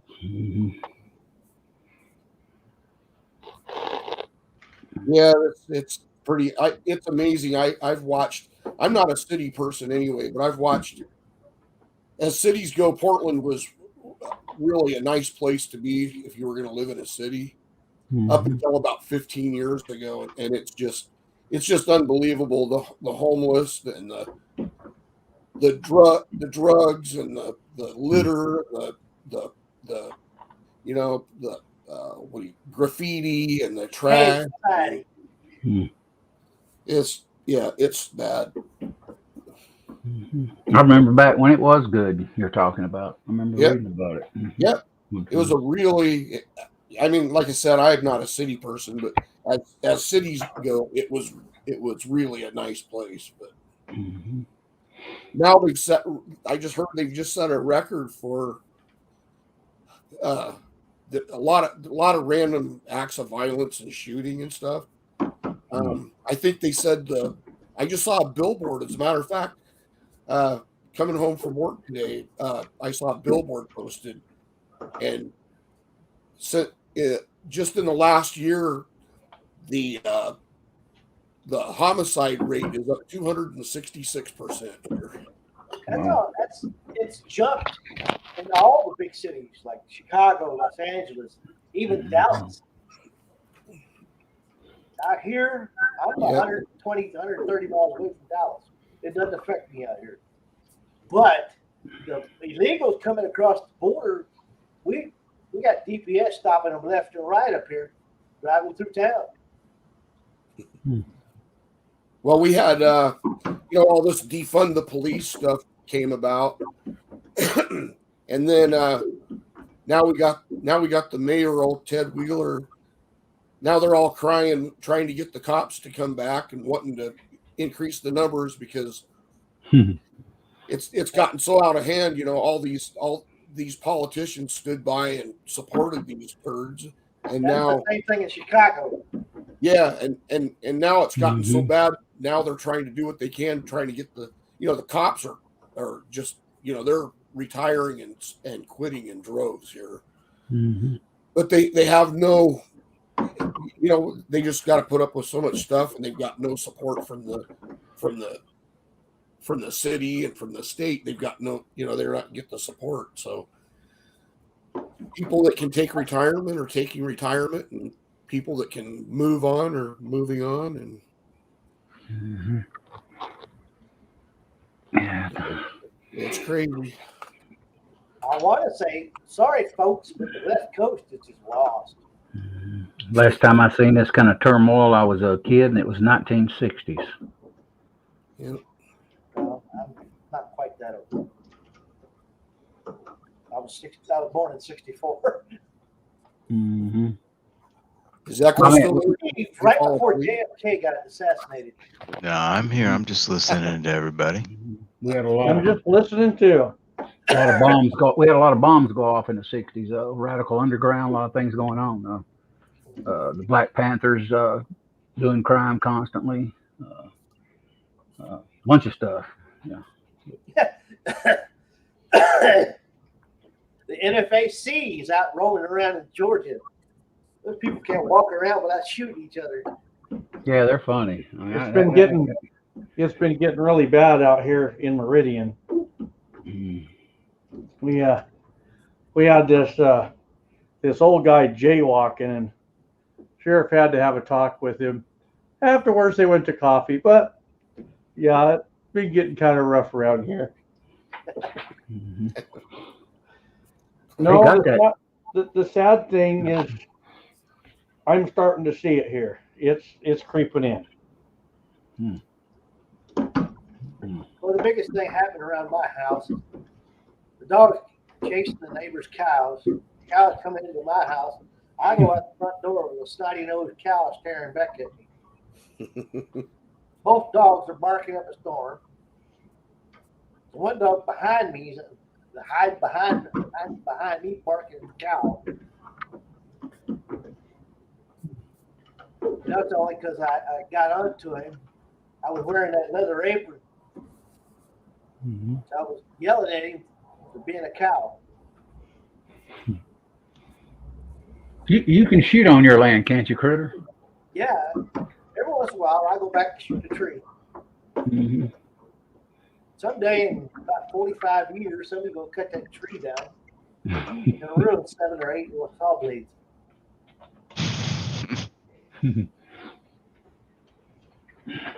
I've never been to Texas. I don't even know if it's going to penetrate much.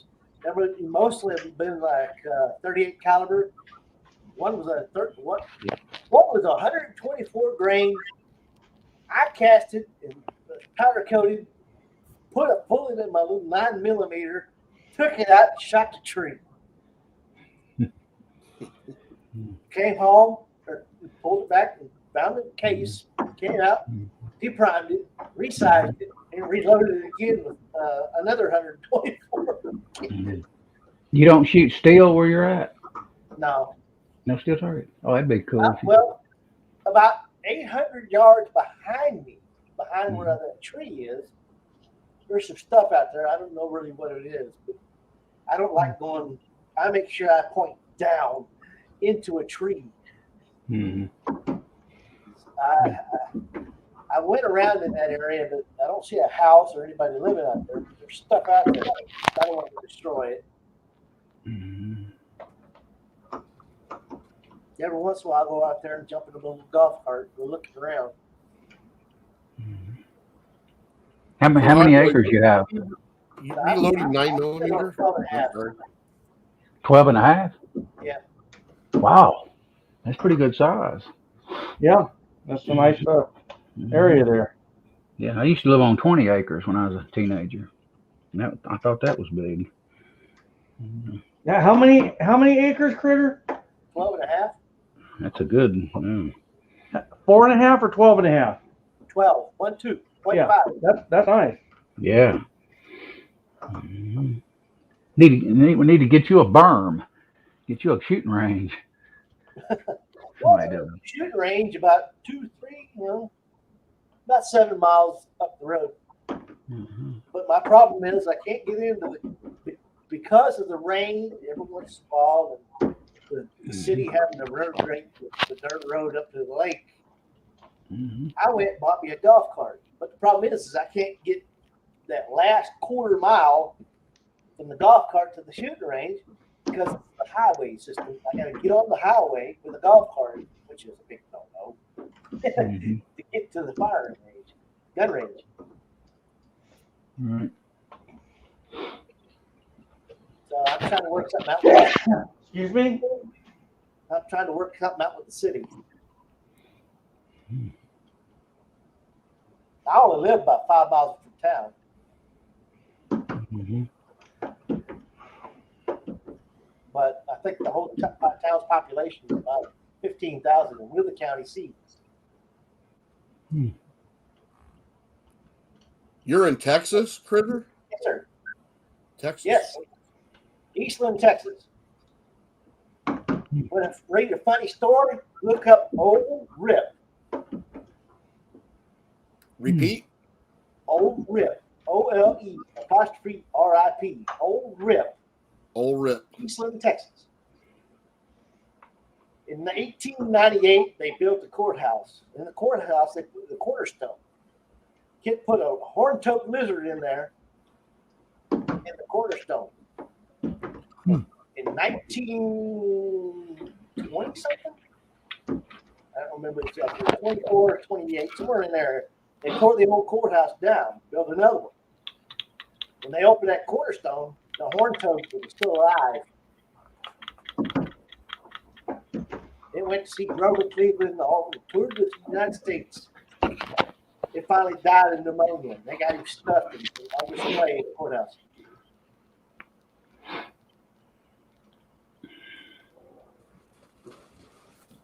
But better, it's not as good as the way I tell it, but try to look it up in there. You can read it a little bit better. Check it out. Oh. That's the biggest thing that happened to our county, besides the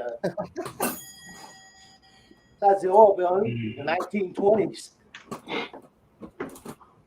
Hey, Kenny, what's going on, brother? Didn't see you in the side chat there. Do you want a link? Hey, Kenny.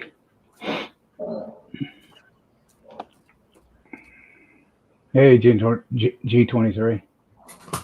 Good to have you over here. Yeah, I do too, G23. My daughter's living on 11 acres right now, and I'm going to go out there and shoot in a few weeks. Do some video. Hopefully I'm get trying it. to win the lottery so I can buy me 5,000 acres out in West Texas, far West Texas.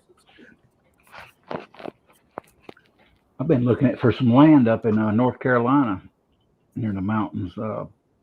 1 to 4 acres for about 100 a month, $19,000 range. Zone recreational only. You can build a cabin, you can put a camper. They don't care, supposedly. I could Usually, build a house off grid. hmm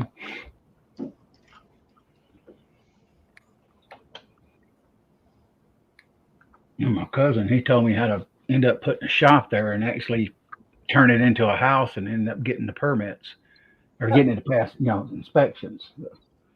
And code, that was what I meant to say. He told me how to do it in stages. He said, set it up first as a workshop, get that to code, get that approved, and then just start making rooms and start putting up more advanced meters, electrical panel and everything. And he said what they're going to do, they're going to come along and they say, well, we're not going to make you tear it down, so we just go ahead and change it to a residential. I said, okay. So he said there's ways around it, but you just got to do it in stages to get it to where you want to go. But I'd love to have a cabin off grid or even on grid. Most of the places I'm looking at has actually power and some septic tanks, but mostly not. Some sewer and lights, but they're totally recreational, it says. Campers, tents, they don't care. Log cabins. How far is that from where you live? I'm in Georgia, so that's I drive through South Carolina all the way to North Carolina. Yeah. I'm not sure. 300 miles. Yeah. In that area. Yeah. What I do, just get a camper and just go up there and stay, sometimes for weeks. Or, Yeah. maybe months. Yeah. Plus, I could shoot on the property. And actually, we do it this way. Now, I don't make a lot of money in retirement, but I could handle 100 a month on land, Yeah. Not working out.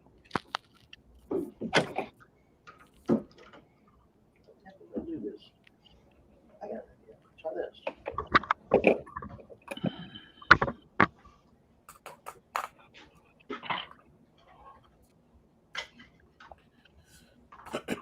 There we go. That's a 38 special, 38 long coat. Oh, I'm sorry. What are you showing us there, Critter? 38 special and a 38 long coat. They the bullets? Yeah. Yeah. Did you cast those? No. I bought these. Oh, are they round nose? No, the flat tops. I got the bullets from State Line. The 158 black powder bullets. They came out with a special black powder lube. The lube for black powder. It sounds like fun, Ram. Well, I got bad news. Two things of bad news. Actually, 2 things of bad news and 1 good news. What's that? First bad news, I killed the box. Second bad news is I dropped a primer. The good news is one of these days I'm going to find a bunch of primers under my bed. Well, those belong to Andy now anyway. So What's that? I said those belong to Andy now anyway. So That's true. That's true. I've been finding them in my floor for the past few years. Occasionally, I one or shot two. 24 grain 9mm. I found the flat primer in the floor. the ones I find are all spent. So I'll find it tomorrow. It's, when it's light outside, I'll open the garage door and I'll find it. And my primer tube just came out of my bucket, so I got primers all over the floor. I'm stepping on them and everything. Oh, there was something I was going to tell you about the 38 specials. If you buy the little, what do you call it, cartridge, cylinders that fit the black powder guns, do not buy the 38 specials. They won't fit. Get the 38 long Colts. The 1851 and 1861 36 cals cannot use the 38 specials. They're about Okay, what year is that now? 1851, 1861, even all the 36 cal black powder handguns.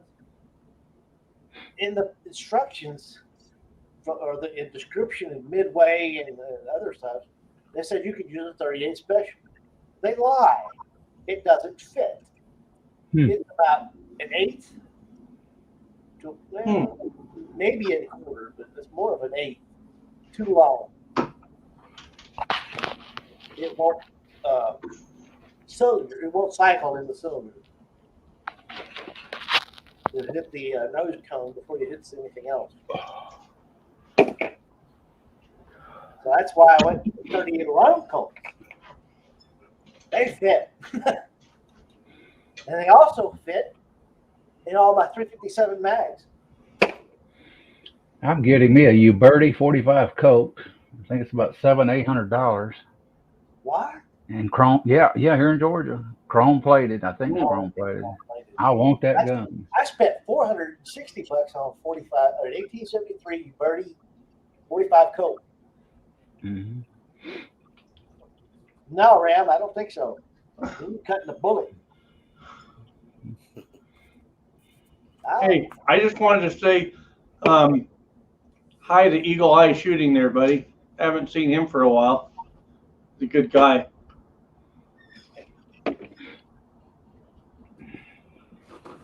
Yes, he is.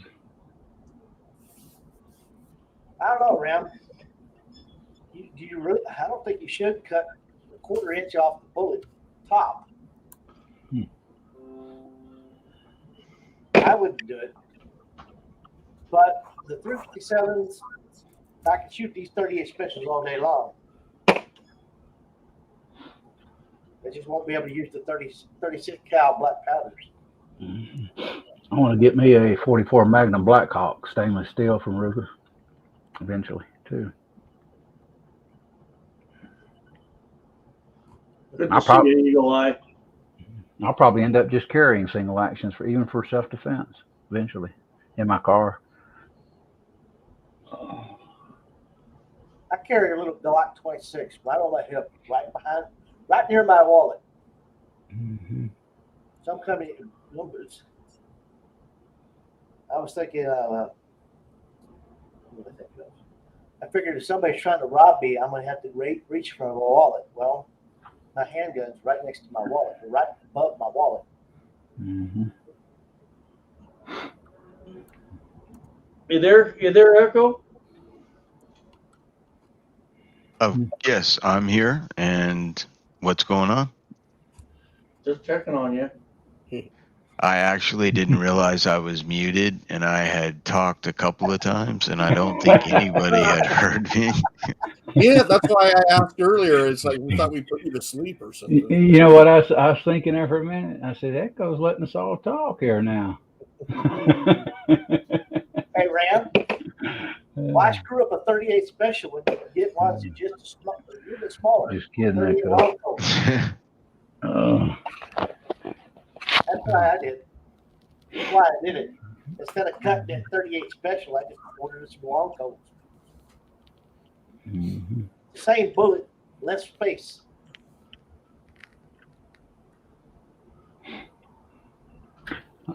I'm old school. I carry 40. Used to carry 40 S&W. I carry 9 now, but I miss the days where I carried a 44 mag, and if I want or 44 special. And I'm the type when I carry a gun, I want it big enough when I pull the trigger, I want to knock them down like a rock hit them. Right. That's what 357 Coonan. Well, I figured that thing's too heavy. I can't move. Mm-hmm. I want it to break bones and everything when it goes through them. You know, I used to pack a 44 mag, but I had 44 specials in it. You know, Mhm. it's 44 mag. I mean, you know, when you pull the trigger, you have to account for every round goes. And, you know, crowds make really good backstops. If you got a 44 Magnum, that's not really good. Yeah. You know, for me, I've always been like a 45 auto big bore guy, but anymore, like I got this new Spear Gen 2 for my personal carry. That stuff performs so awesome. I would really have that 9mm on my side, the 45, and I'll tell you why.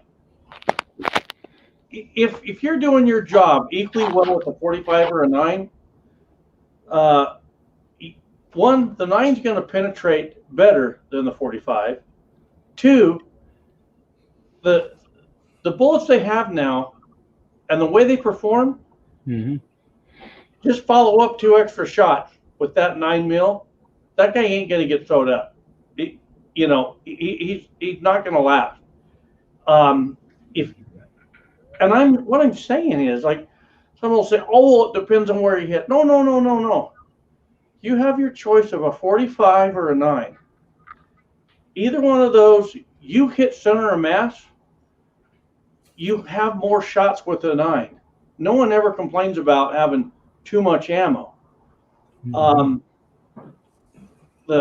I don't have a problem with the 9. A 9, if you can hit and your follow-up shots, Mhm.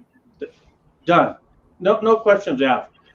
And you know, it's like I wouldn't ever carry a big revolver for self-defense anymore, because the only time I carry a revolver is when I'm wearing clothing that I just have a hard time concealing something. Mhm. But you're limited on capacity. Years ago, I would have said, well, you know, if you can shoot good, you shouldn't need capacity.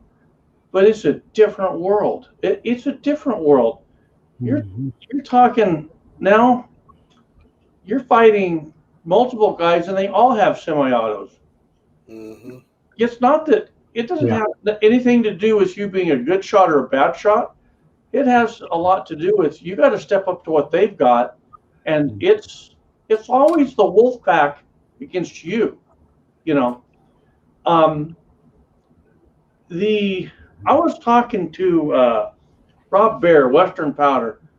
We were talking about this bull that got loose. I think it was in Oregon, and I forget what I guess it was here in Idaho. The sheriff, I forget what caliber they were shooting the bulls with, and Rob told me, he said, you know what? Those bulls, that bull didn't stop. It took a lot of hits. He said, if they'd had 9mm, it would have penetrated further than what they were using. And I agreed with him. And so you just look at the performance of the 9mm anymore, as far as a good carry gun and capacity, you're pretty well armed. You're pretty well armed.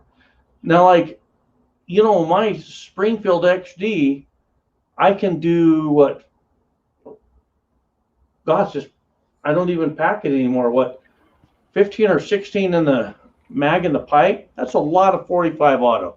That is. But the 9 is penetrating deeper than that 45 auto. And it's leaving big holes with the way they're getting the expansion on their bullets. You're not that far behind that 45. So that's kind of how I look at that, you know. Capacity is king if you can hit. Mhm. I carry a 9 and I run Spear gold dots. Yeah. Mhm. You know what the Gen 2 is? It just has silicone in the hollow point, so it doesn't clog. That's all. Yeah. Right? Carrying ARX, Mhm. I used to do the 44 special too. the 77 Mhm. In the grain 44. ARX copper infused polymer bullets. You know, me and Greg Moore, we've spent time talking about this, you know, And he agrees. He says, no one ever complains of having too much ammo. And Greg is good. That guy, he's good. I mean, he's trained under all that discipline and, clearing buildings and, things of that nature. And he agrees. You can't have too much. And here's the other thing. Why do you have a second mag? You don't have a second mag so you have 35 rounds to shoot, because you got to explain where every one of those went to a jury. Oh boy. You have a second mag in case your first mag fails. That's why. So if you have a 45 and you're carrying 2 mags and you run out of 1 mag and you have to use the next one in front of a jury, you're gonna have to explain why you emptied that full mag. They don't see it like us in terms of how many's in that mag, right? But if you have a high capacity 9 and you don't get all the way through your mag in a gunfight, that looks a lot better than dropping and throwing the second one, because they're going to say, oh yeah, that's just what he wanted, to use that second mag and hit all those people. Whereas that second mag is, there you go. There you go. But that's kind of how I think about that. My second mag, that's in case mine fails, I can drop, reload, and get back on point to save my life. But if it comes, my dad used to say this. My dad was a really super intelligent guy, but sometimes he would say the most ignorant. And I told him this. I told him it was ignorant, and he got so mad at me. And by the time I got home, he called me, said, you're right. He was going to make this thing in his trunk where he could put a lever action rifle and ammo. And his reasoning was, in case he ever saw a police officer in a shootout that needed help, or another person that needed help. And I told him, that's the dumbest thing you could do. And he got mad. I said, that's ignorant. Because in a court of law, the amount of time it takes you to stop the car and get that rifle, you could have peeled out of there and saved your life and someone else taking them with you. Because, for some reason, when people get a concealed weapons permit, they start thinking of how they can do stuff to save people, when we didn't really get that to become a cop. We got that so, one, we can exercise our rights. Unfortunately, that's how we have to do it. But 2, so we can conceal where we go, and we can protect our lives and the lives of others when there's no other choice. Mm-hmm. And if you've got a lever action in the trunk of your vehicle, the amount of time it takes you to get that lever action, you've got a lot of other choices. So I told my dad, you would have been best just to have a pistol on you for the guy that's going to go bang that fast. That's what our guns are for. You look at a church setting where you could have someone come in at a spur of the moment. You have no time to react. It's this coming from them. They're already ahead of you. You don't have time to do nothing. You right? And so 1, capacity. 2, backup for failure. 3, hope you don't have to use it. I pray. That's why I look at all that. If unfortunately, the way our law is designed, if you have a way to use it before you got to pull the trigger, you might want to think about it. I had the same idea as your dad, only I was going to use a Kel-Tec 2000 with Glock mag port entry or Glock mag fed wheel well. Are you talking about for your house? Oh, I got the 9mm carbine, and I've got 40 of these filled. There was that guy that shot that church up. He ended up knocking that guy off with his AR-15 with the EOTech, chasing him down and got him and then neutralized him. You know what? It's kind of funny too, Doing that.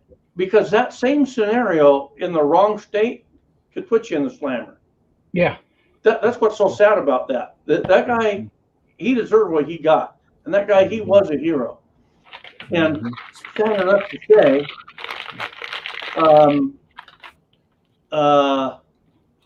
I would do that too. The difference is that guy came from his house where he happened to store his guns. But someone like my dad riding around with that in his trunk, in the minds of a jury, oh, he was just looking for it.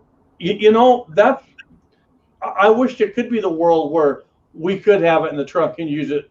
Trust me, that's the world we need. But unfortunately, the way our laws are designed, they work more against us than for us. You know. Well, what stopped me was that from doing that plan of action. I went to Walmart.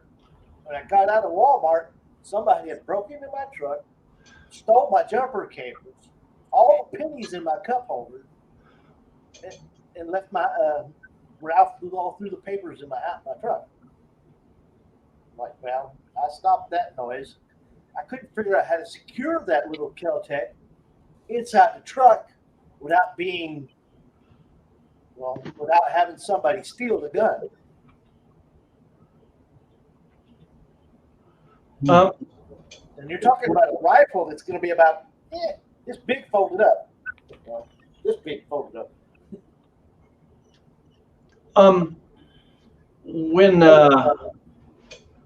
When I was young, we would go fishing, and we all had a revolver. That was the deal. You had to pack your own revolver. And of course, what kid wouldn't like that, right?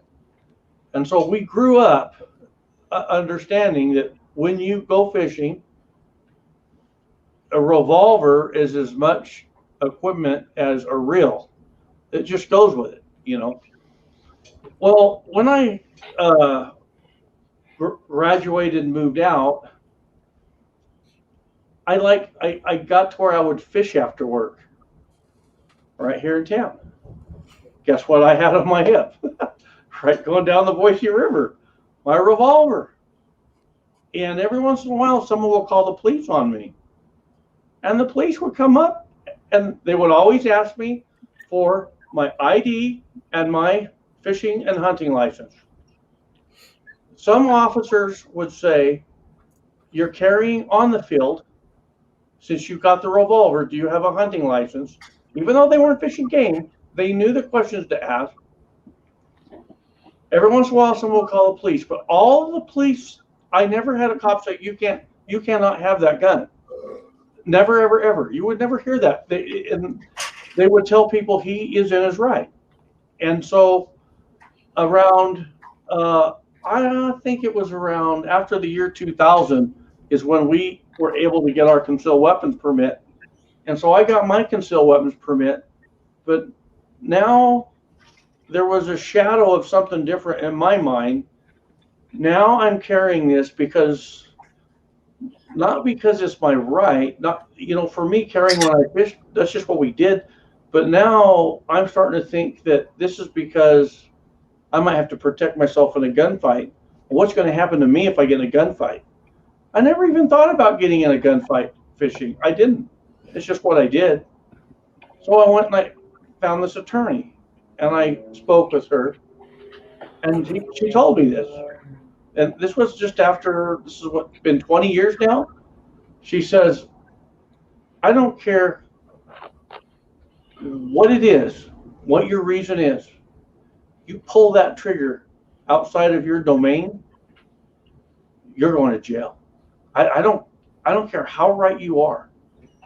And you better have a lot of money, period. She said, now in your house, she said, I don't care if you use a damn elephant gun, you blow them away. That's what she told me. She goes, that's what I got. She goes, I got the biggest gun in the world in my house. And if someone wants me, I'm going to blow them away. But she says, man, I leave my house. Everything I own, she says, pull the trigger one time and I could be homeless. Mm-hmm. In Georgia here, we have a thing now where even a carjacking, we're allowed to, if we have to stop them. That's awesome. Yeah. Mm-hmm. I got my daughter a little Taurus 9mm. Mm-hmm. We did the springs, we did the cheapy sights and everything. Mm-hmm. Made her go through the concealed handgun license deal. We got the insurance for it. Mm-hmm. She and her husband at the time split up and had a hard time with each other. My only condition was don't shoot Robert.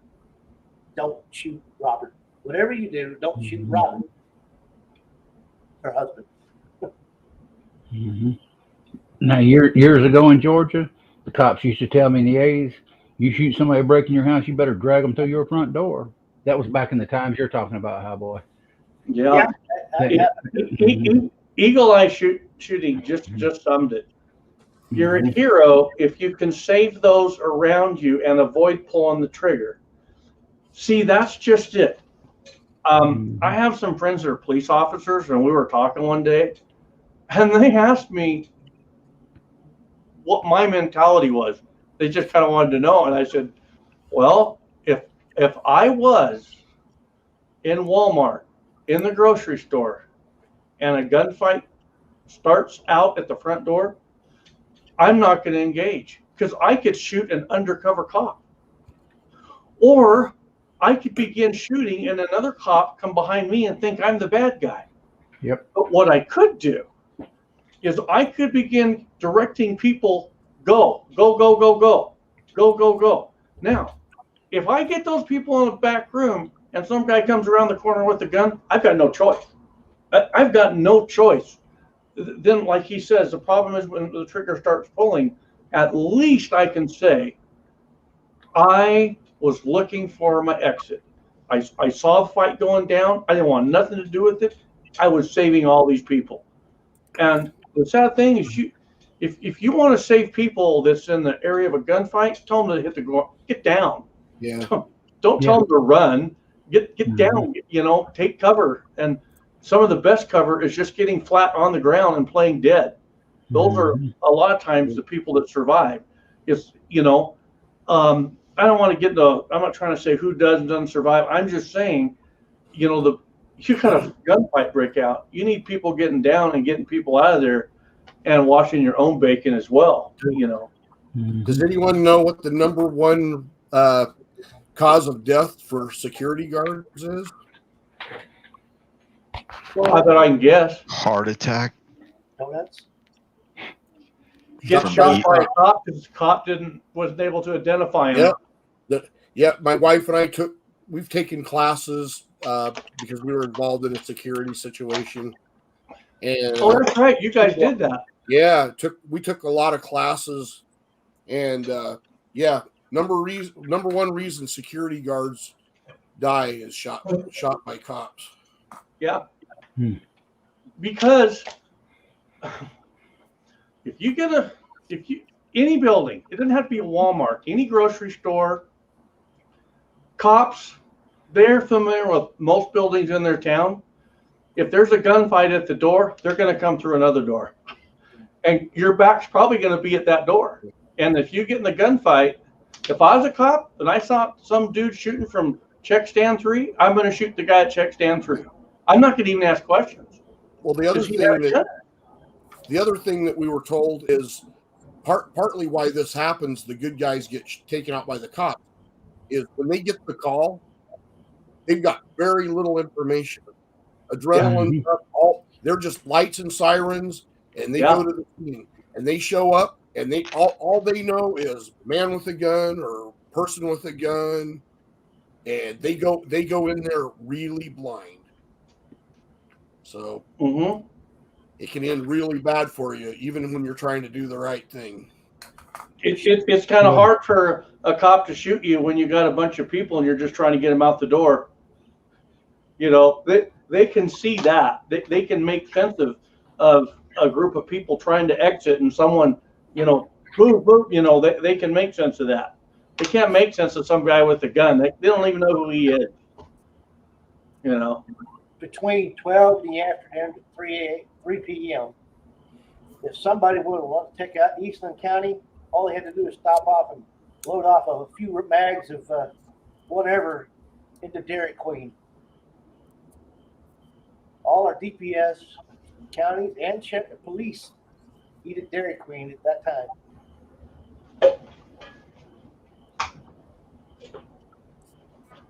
Even the DPS guy kind of saved me after my accident. Made him at Dairy Queen. Hey, Chris, you guys gonna come down this way anytime? Oh, I don't know. I'd like to. Yeah, I'm not sure when. Maybe this summer, which is a ways off. But Yeah. you guys are still there in Meridian, right? Yep. Oh yeah. Mm-hmm. Well, I know you had been talking about maybe you guys might move or something at one point. Is that still? No. My wife's. We were going to move closer to her sister, but her sister passed away. And we were actually praying about, God, what do you want us to do? And that happened, and a few other things happened that our answer from God was He wants us right here. We were even praying about maybe a different house in the area, and we weren't happy with our house. There was things I wanted to do different. We wanted RV parking and a few other things like that. So we were praying and praying and praying about it. And meanwhile, we were going to Weiser and back, an hour and a half drive to see family. And then events happened down there. And my wife's sister passed away. And now her mom, we won't have her much longer, unfortunately. And through praying about it, it's like God revealed to us what His will is, and now we're just so happy to be here. That we're like, yes, that was what we wanted. We didn't know where He wanted us to be. When we were taking care of her mom, that was a long drive, but we felt we had to be there. Now she's in assisted living, and we can't visit her because of COVID. It's really sad. But she can call her every day. But she's got Alzheimer's and she's losing her mind, and that's a tough one. That's really tough, Yeah. I was just curious. You had mentioned it when we were out there summer before last, and just curious if things had changed or if you were still thinking about it, or with the way the world's gone with COVID. We don't want to buy an RV. We don't want to spend any money on anything we don't need. And we just realized, man, the Lord blessed us with our house paid off. We're happy. Yeah. We're just laying low. That's all we're doing. Funny. Huh? Paul Harrell just came out with a new video stopping a shooter in a grocery store. Who came out with that? Paul Harrell.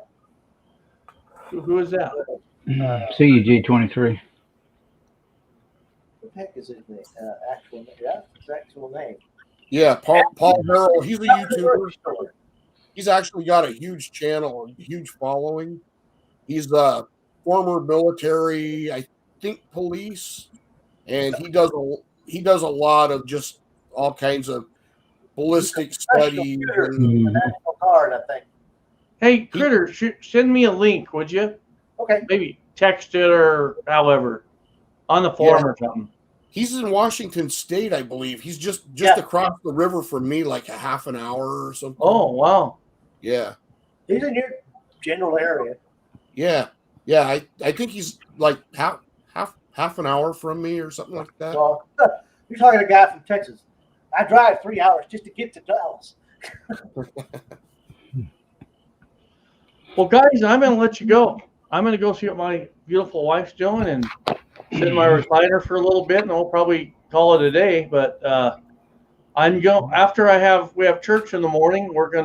I'm gonna live stream. I don't know what time it will be, but I'm just gonna be loading some 9, and so look for that. Okay.